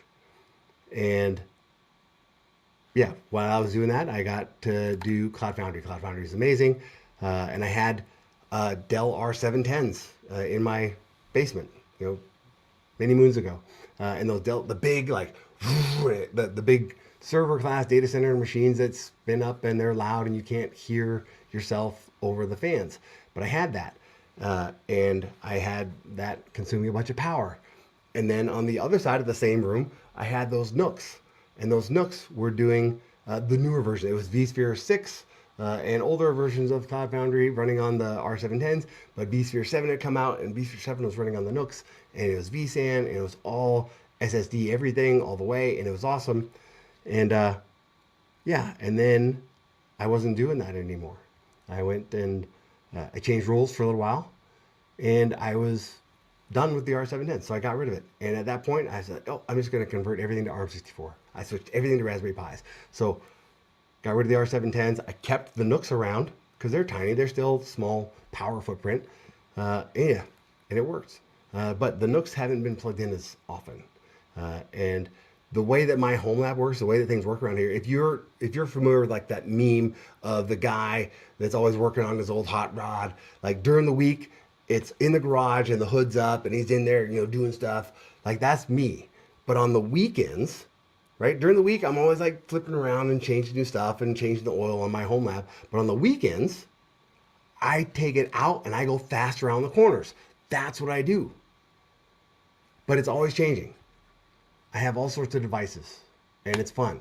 Like I like putting enterprise grade software on like consumer grade hardware. That's cool for a lot of reasons. Anthony, I'm glad that you're here. So Tyler says, sorry, I got 2 Mac Minis on Amazon for $520 each. Awesome. My plan is to hook up a bunch of Pis as well. Good. My messages are just not lining up with the video. Yeah, because I'm rambling. And Harpreet, namaste. Fantastic. All right, I'm caught up in chat. This is great. Let's take a look. So I'm rambling. This should have been like a 50-minute stream tops. So now that box is up because what's happening, the install on the disk, what it's doing is it does like an expansion. It says, oh, I've got 128 gigs. Let me build out some disks so that I can install this stuff. So it does some disk modification on that first boot. So let's sh into that. Again, we gave it our credentials and our private keys. It says, oh, I've never seen this. Yeah, let's go. But let's do the same thing. Same thing that we did with the first two. Sudo apt update, sudo apt upgrade. Just do it in the background. And then let's go. And our other one is done. So let's go ahead and grab this one out. And we're done with building the disks. So let's grab this disk. Like I said, that's the hardest part. Now, this next part is the cheat code. I'm going to show you, because I do this enough, this tool is my favorite tool.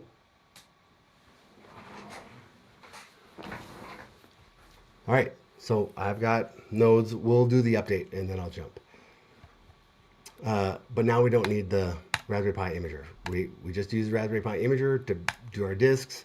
We've talked about the bill of materials, and all we've done is install nodes. So all I've got right now is I've got 4 Ubuntu machines. That's it. Cool, we all agree? We don't need any of these links anymore. They're all there. Spring AI, yes, we can do all sorts of cool stuff.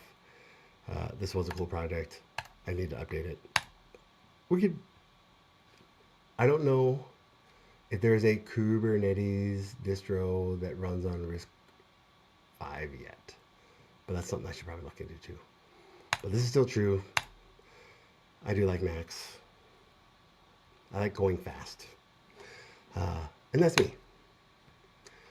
So let's go. We have another machine that I just booted, so let's just go to a new tab. They can be doing the same thing in the background.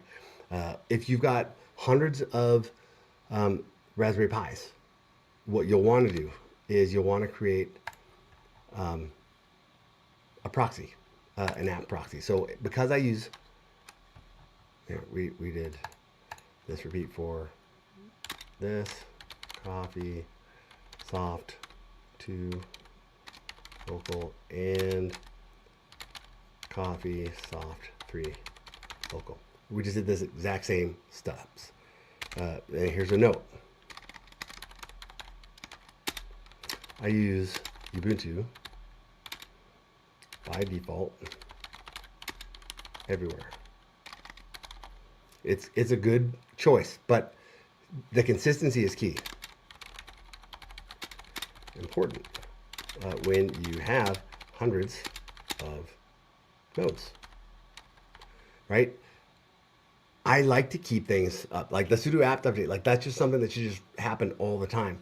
But when I have these hundreds of nodes, I don't want each node. Like right now, each node is going out and pulling down its own stuff from the cloud, which isn't great. So let's move all this stuff down. Let me move this down a little bit.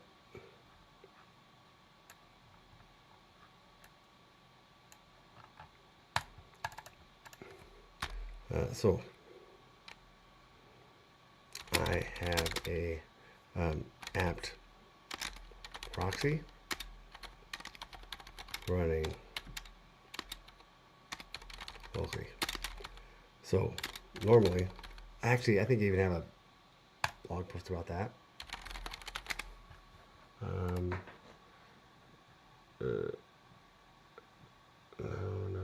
Puko. Oh, I did it here, I think. I also have Libre computers that are also ARM64. It's just a different brand, Lay Potatoes. But here, I think, because we're pulling down the, that's the goal, right? With these are just for looks, but I want this with Raspberry Pis. So you're saying you need a cluster, a cloud for your cloud. Yeah, exactly.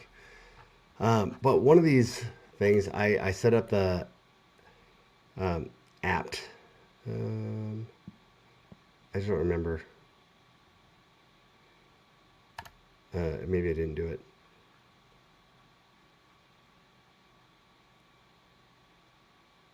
But anyways, I was distracted.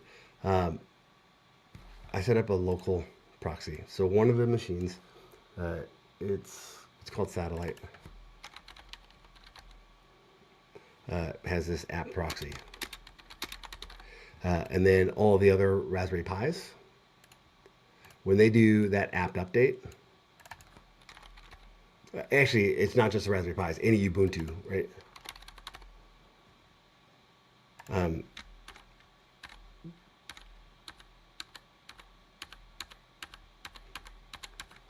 What they are doing is they just contact here. So then all of those apt packages, they're just running locally.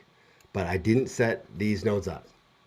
This is a note to self. If you're going to do hundreds of these large clusters, do yourself a favor and set up an app proxy so that they're not all reaching out, and this process that we're doing in the background would go a whole lot faster. The apt update and apt upgrade would go a whole lot faster if I had done that as one of my steps.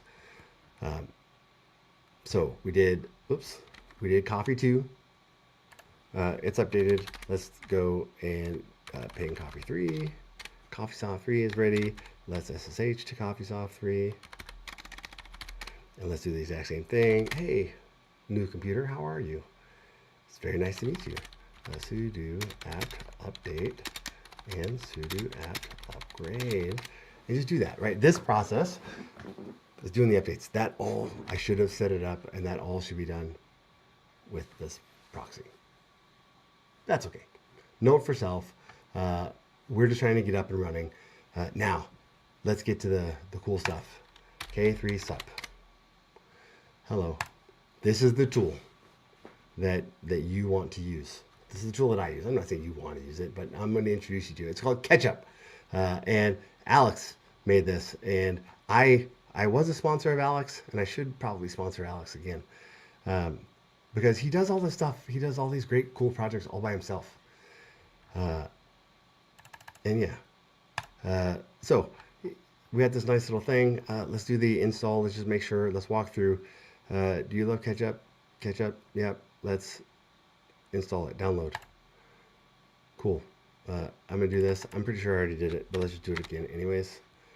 So on my Mac, on my regular machine here, I'm gonna do this. Curl. Do it. It says, hey, it's run a user who is unable to write. Let's do that again. With a sudo. And then let's see. Cool. Wait, it still says that. Okay. Let's do this. And then I want to run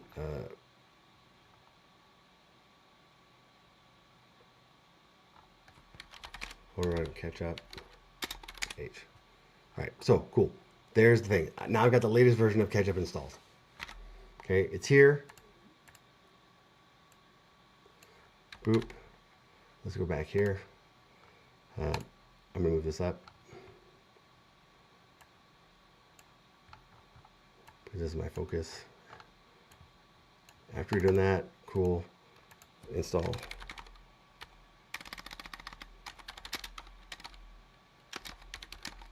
step 2, sort of, right? Install K3 sub Ketchup here,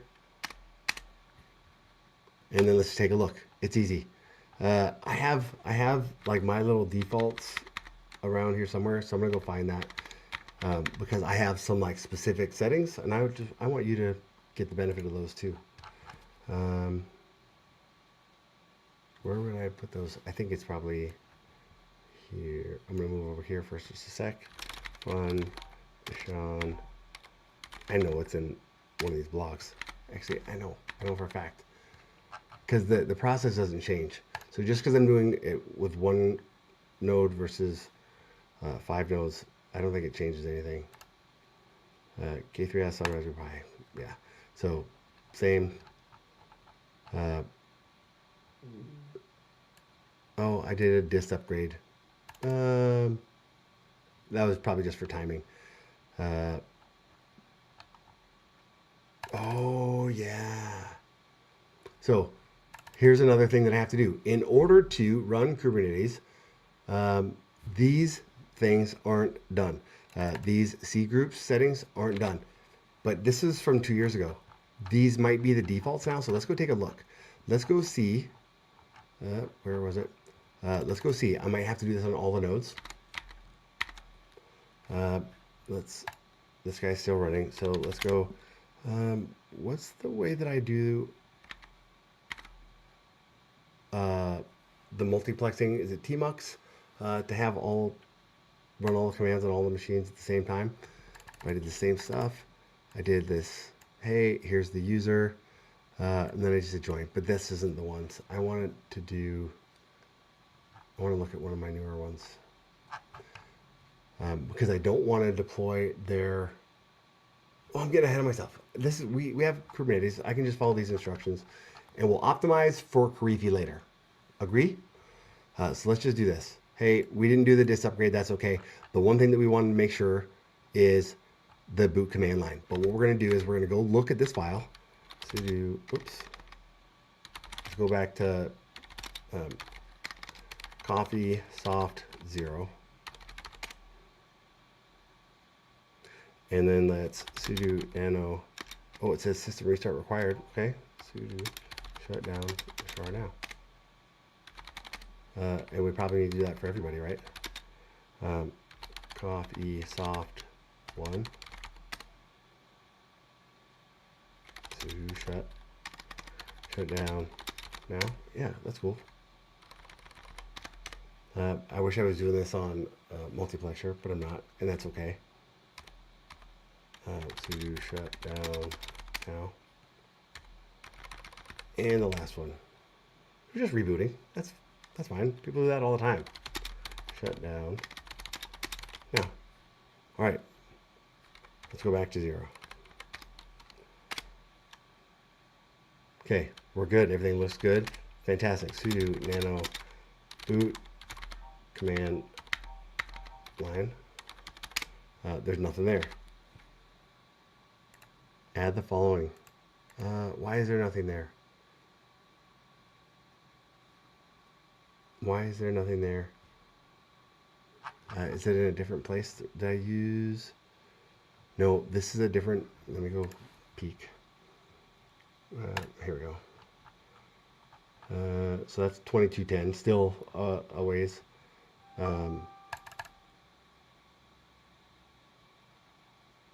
Do I need to install this, or did I need to install that just for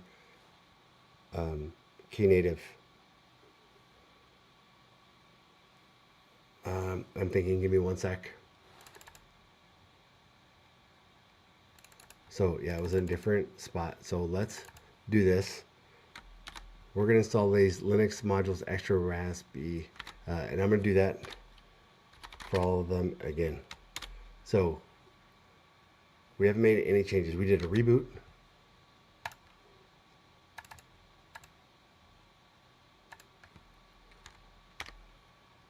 To shut down right now. But what we should have done is we should have added this before we did our shutdown. That's okay. So we're catching up. So we're gonna do this. Oh, some must already be installed. Yeah, so maybe it's not a thing anymore. And I think I remember that. It's not needed because we're on 24.10. Let's keep going. This is good, good, good. This is where we're at. Let's take a look. Here, the command line. Console, serial, that's good. Multi-path is off. These are the defaults. These are the defaults. Root, wait, root. Okay. We are going to simply add this to the beginning. Zoink, zoink. Control V, space, Control X. And let's shut that down. So we have those C group settings. We're going to do the same thing for each node.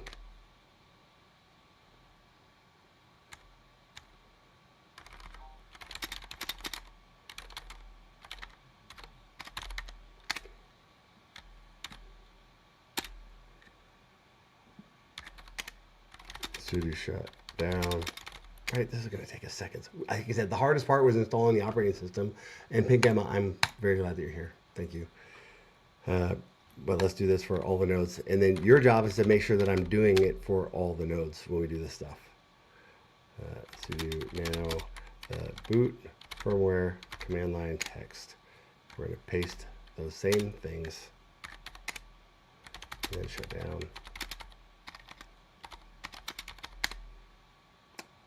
And then lastly, 3. Sudo nano boot firmware command line done. Let's throw this, and this is so that we can do the Kubernetes things, so that Kubernetes can do the virtualization. And this is the same steps if I was just going to run Docker. I still have to do this for Docker.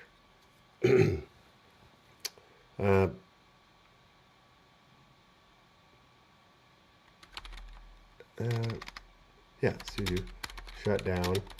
Now, so again, I've just got 4 Ubuntu servers. That's it. Now we're going to do this. So we're going to make our control node that cluster or CoffeeSoft 0. That's going to be our control node. So what we're going to do here is, oh, okay, and this one has my stuff. Yeah, I like this. Okay, so we're going to call this cluster CoffeeSoft. So we're going to copy this, and we're going to just drive. Cool. I'm going to hit this, but oh, that was an ugly paste. So let's do this. So K3 sup, we're going to install into this IP, which I don't know what the IP of that machine is, but I am going to use the IP instead of the name. Ping CoffeeSoft 0.local. And it's going to be this, because we just use DHCP, and it's fine. These clusters don't sit around that long. Here, oops, here. Oh, come on. Ugh. K3 sup install dash IP 10.99.1.155 dash. Wait. Yep, control node IP, we just switched. Dash user is Sean. Dash K3S extra args. Hold on one moment.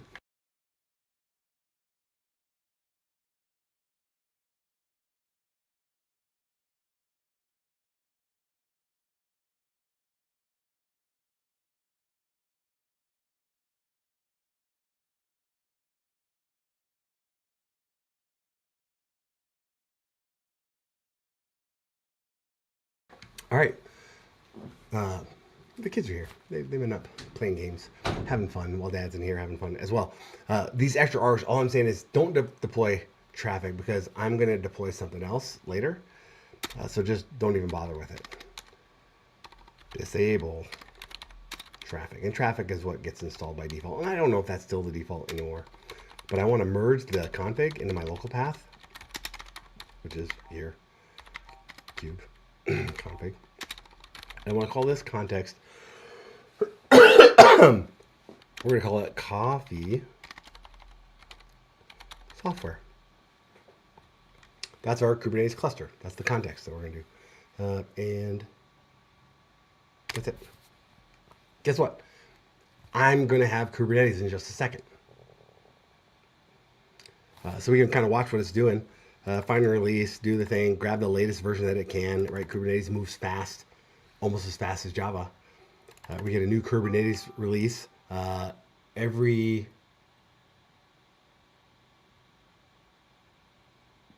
do we get them every 9 months? I think it's every 9 months. But we're here. So hey, I've got this. Let's go take a look. Hey, there's my kube config. Watch kube. I'm going to do kubectx coffee software. But let's do, I want to copy these steps down. Like, hey, here's what we did. Oops. Let's copy this into our little document because it's the same thing. Like, we're not doing anything fancy.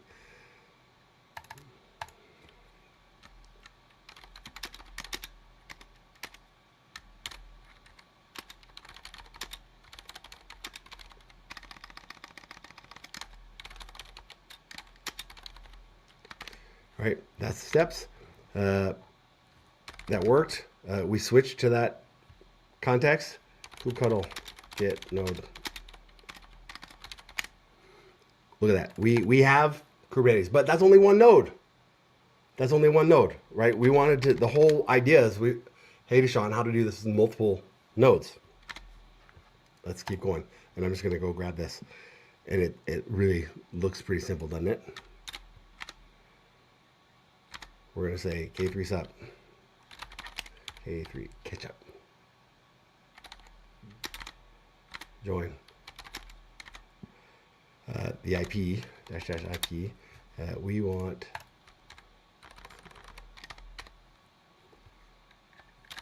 .10.9.1.110. 10.99.1.110 dash server dash IP is 10.99.1.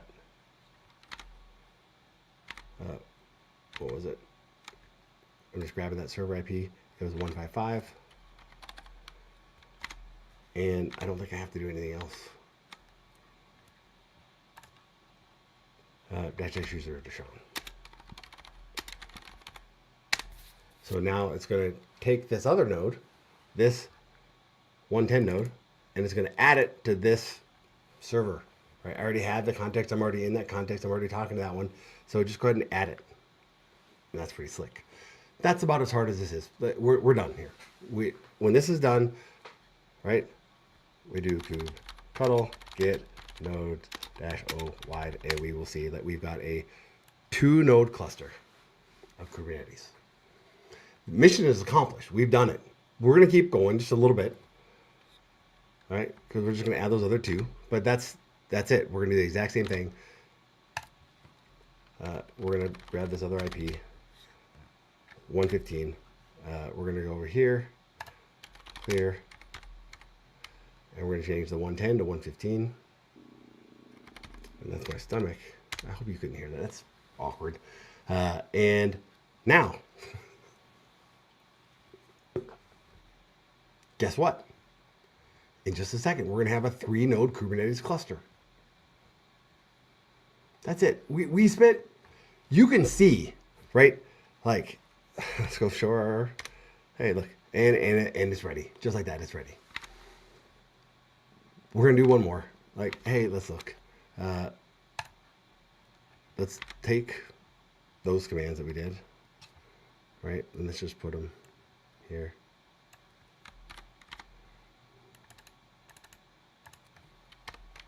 Step 4, add worker nodes. We did this one. We did this one with same steps, right? That was a grunt. Yes. But we got one more, the final one. We're going to go ping 3, and it's 123. We're going to go change this command from 115 to 123.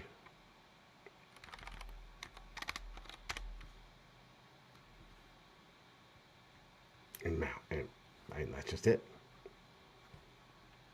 That's easy. I told you the hardest part was the OS install. We flipped some bits, but those bits are more for some of the other things that we'll do later. But do them anyways. I didn't check the defaults. I didn't practice. I didn't rehearse this. This, even without rehearsal, this should have been no longer than a 50-minute thing, doing all the steps. And I think that you can see that here. There's not a whole lot to it.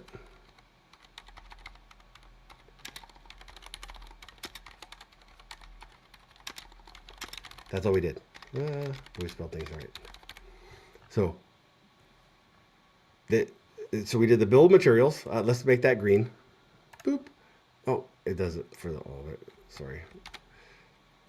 Hello. Hello. Why can't I undo? There we go. We installed our server. We installed our OS. That was the thing that took the most time. We did 4 of them. I talked about we could have saved even more time. Normal.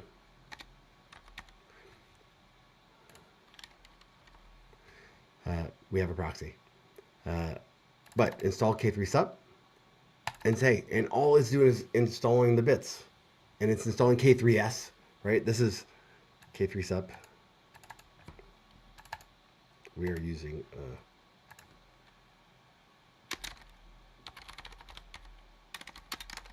K3s flavor of Kubernetes. But it makes it so easy. It makes it so I can add nodes just that easy. And then, oh, why didn't my, oops. Because I was doing the undo. Let's copy this. I did add one more. Boop. And this was like 123. And then voila. Step 5. Validate. Kube. CTX. Coffee software. Kube cuddle. Get nodes. Dash O Y.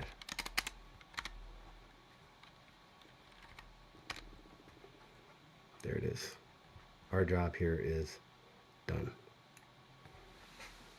This is like, oh, my friend. So, Big Emma says, you might have converted me to a near full-time Spring Dev, Deshaun. I might be doing a startup. That is awesome. Like, I would love to hear more. I would love to hear more. And thank you for sharing that. Like, that's also a big deal. Keith says, I also have nearly 100 pies in BeagleBones. That's cool. So Keith, I know we just met. This may sound crazy, but we should probably hang out. So this is it. And I had fun talking and rambling. Yeah, don't need Macs. We don't have to do Macs. We don't have to do Windows. I tried doing streaming on a Raspberry Pi, and it didn't work out great. It wasn't quite enough, but I was also using OBS, and now I'm using StreamYard, and I'm wondering if maybe just StreamYard running on a Raspberry Pi, I'm wondering if I could stream too with just my Raspberry Pis. So yeah, but my invite, I'm serious, and I'm going to show you, and anybody that's watching, I'm the least busy of my team. So here at my website, this little button here, you can click on this button and you can schedule time to chit chat about anything, anytime. That's from me to you. Like, thanks for being here. But my job, my day job, I'm a Spring Developer Advocate. So I'm here for you as the community. So like, use time. So Keith, like, this is how you get a hold of me. If you're interested anytime, we could hang out, we could do something, we could build something together. Because I'm gonna take a wild guess here, but when you get to that level of this particular hobby, you probably have at least one, if not four, software-defined radios in your house. Perhaps, maybe you're doing something with software-defined radios in your Raspberry Pis. Just asking. I'm just taking a wild guess that you might have some of that. But you have ideas. You have things that you want to work on, collaborate together, and just geek out. That'd be fun. We talked about Karifi earlier. Now that I've got this new cool cluster, oh my goodness! Keith is a 40-year IBM mainframer. I'm going to show you something that might resonate with you because of Raspberry Pis, because of the space that I'm in. Cloud native COBOL. I made a COBOL build pack. This is for running GNU's COBOL, their version. But basically, it allows me to run COBOL on Raspberry Pi. But I don't have to do anything fancy. I can just give it COBOL, and it'll run it, and it'll turn it into an OCI image that I can run on Kubernetes, or I can run on Docker. I haven't played with this. I did this back during the pandemic, and yeah, this is a fun project. And I know that some IBMers have found it and taken it for a whirl. And yeah, like it was good for whatever version I was using at that time. But yeah, I could probably have fun revisiting that. But it was a proof. It was a proof of concept that I could run COBOL in an OCI image on something like Cloud Foundry. So yeah, that is awesome. I don't know. Thank you to the LLM that sent you here. I'm happy that you're here. This is fun, and I would really like to just chat, talk shop sometime. I'm sure we have some fun. And if you like streaming or doing fun projects together, I like to stream. I like doing this because we got a nice little fun community here. You're advocated. That's awesome. Yeah, this is great. Oh, and you're using OBS. Are you using OBS Studio on Raspberry Pis? This is cool stuff. I'm glad you're here. I am. I'm really glad you're here. So this is fun. Mission was accomplished. So this is, the ask was, hey, can we do this? How easy? It wasn't hard. We could literally start this, and it should have been a 50-minute stream. It should have been a 50-minute stream. But we did all the steps. Like, we started over. I should, next time I do it, I'll have to do it at like 3 in the morning, so that not as many people are here. But we had good conversations. We had good questions. But yeah, I think this is a good stopping point.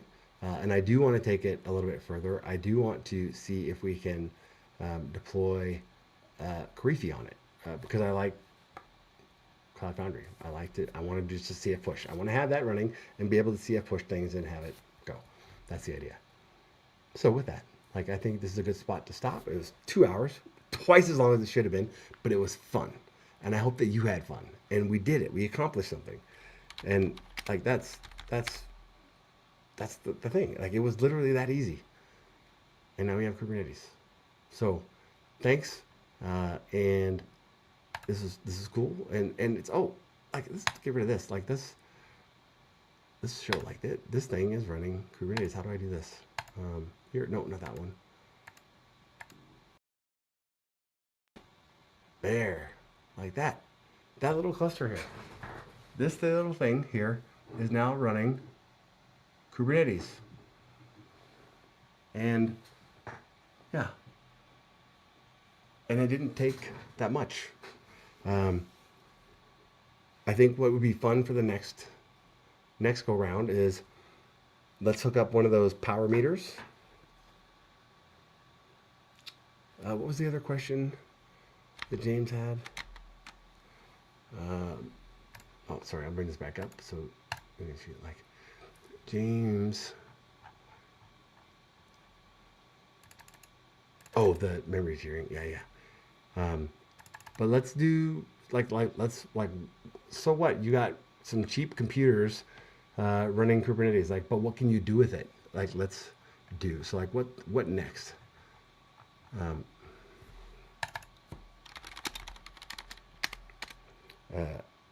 Add the smart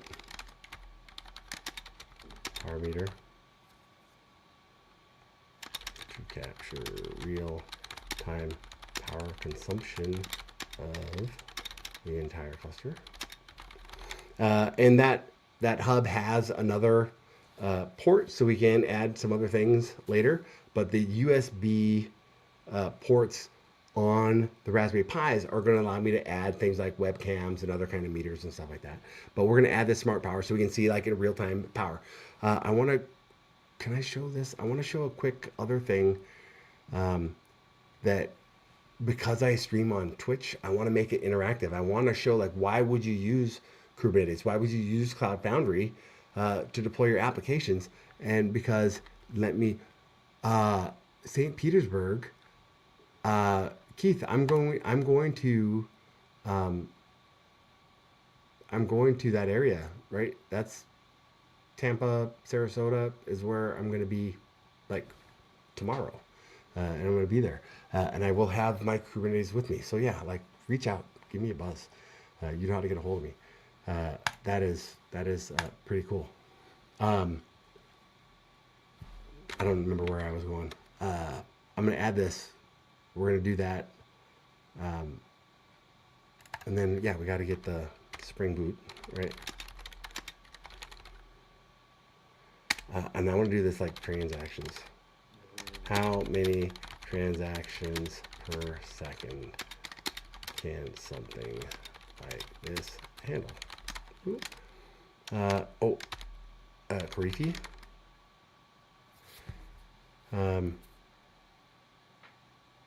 That's it. Those are the other things. Like we're just gonna run.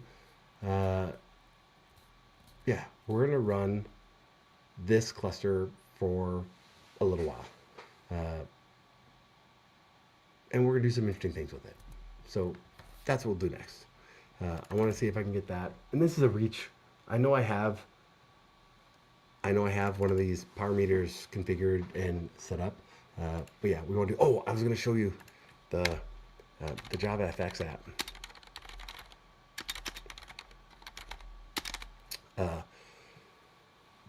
On Twitch. There's like these channel points, which I've always wanted to do. I haven't done anything with it, but one of the things that's coming.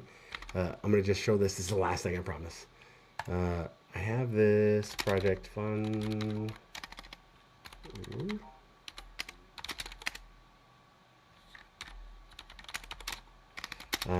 Where did I put it?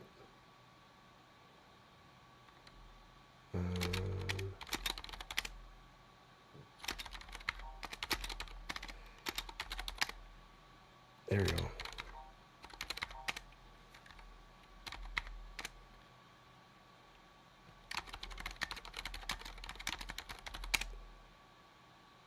Pink M is here, so I'm really nervous about my tokens. Let's do MEW Spring Boot Run. What this app does, let me put up a better screen for you to see. What this did was it went and it grabbed all of the nodes. So you can't really like see the names there, but it grabbed all the nodes of my my VPN. And it gave a status. So these are all the nodes. These are mostly Raspberry Pi machines. And it went, and not all of them, right? There's a little Pixel Pro. But it went out and grabbed it and says, hey, yeah, these are all the nodes that are connected to this VPN right now. And it gave us a status. But one of the things I want to do is, like for this cluster, right? I haven't added those to, those names have disappeared. I haven't added those ones, right? Because I haven't added them to the VPN. But I want to have those, and I want to allow like you got channel points. I want you to be able like, hey, go turn the power off, right? Because I've got this switch here.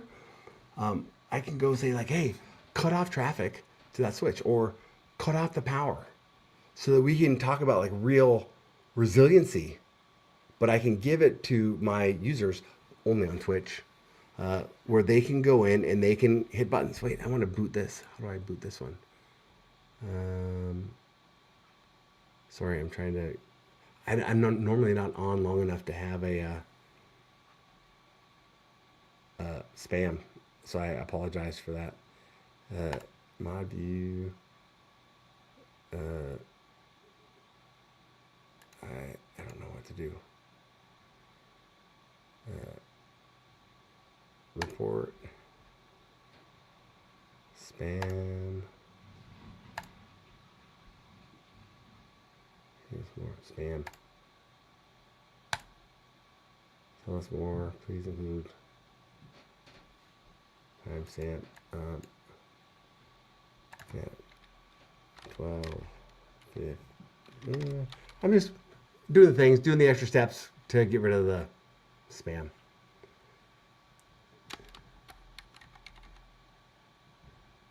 Thank you.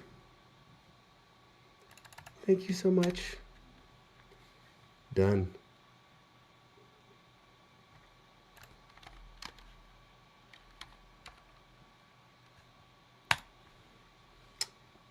Boop.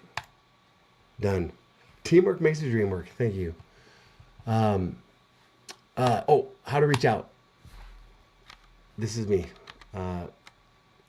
Deshaun.com. And there's a little button here where you can actually like grab time in my calendar and it'll set up a Zoom or something. That's the easiest way. That's the easiest way. So whenever you got time, we do a little chit chat, and yeah, I'm gonna be in the area. So yeah, but I'm on Twitch and on the YouTubes and all that kind of stuff. Yeah, all my links. Like I got links, the GitHubs, the Blue Skies, the Mastodons. But yeah, my links are there. You remember this? We'll get hooked up. Awesome. All right, so we're all set. There's a bunch of node names. This is fun. That's one of the things I want to do. I want to be able to make it so we can actually like. I want you to be able to poke buttons. I want you to be my chaos, right? And we'll do some fun stuff, and we'll talk about like real, like keeping things up, and why Cloud Foundry is awesome, and what you should do.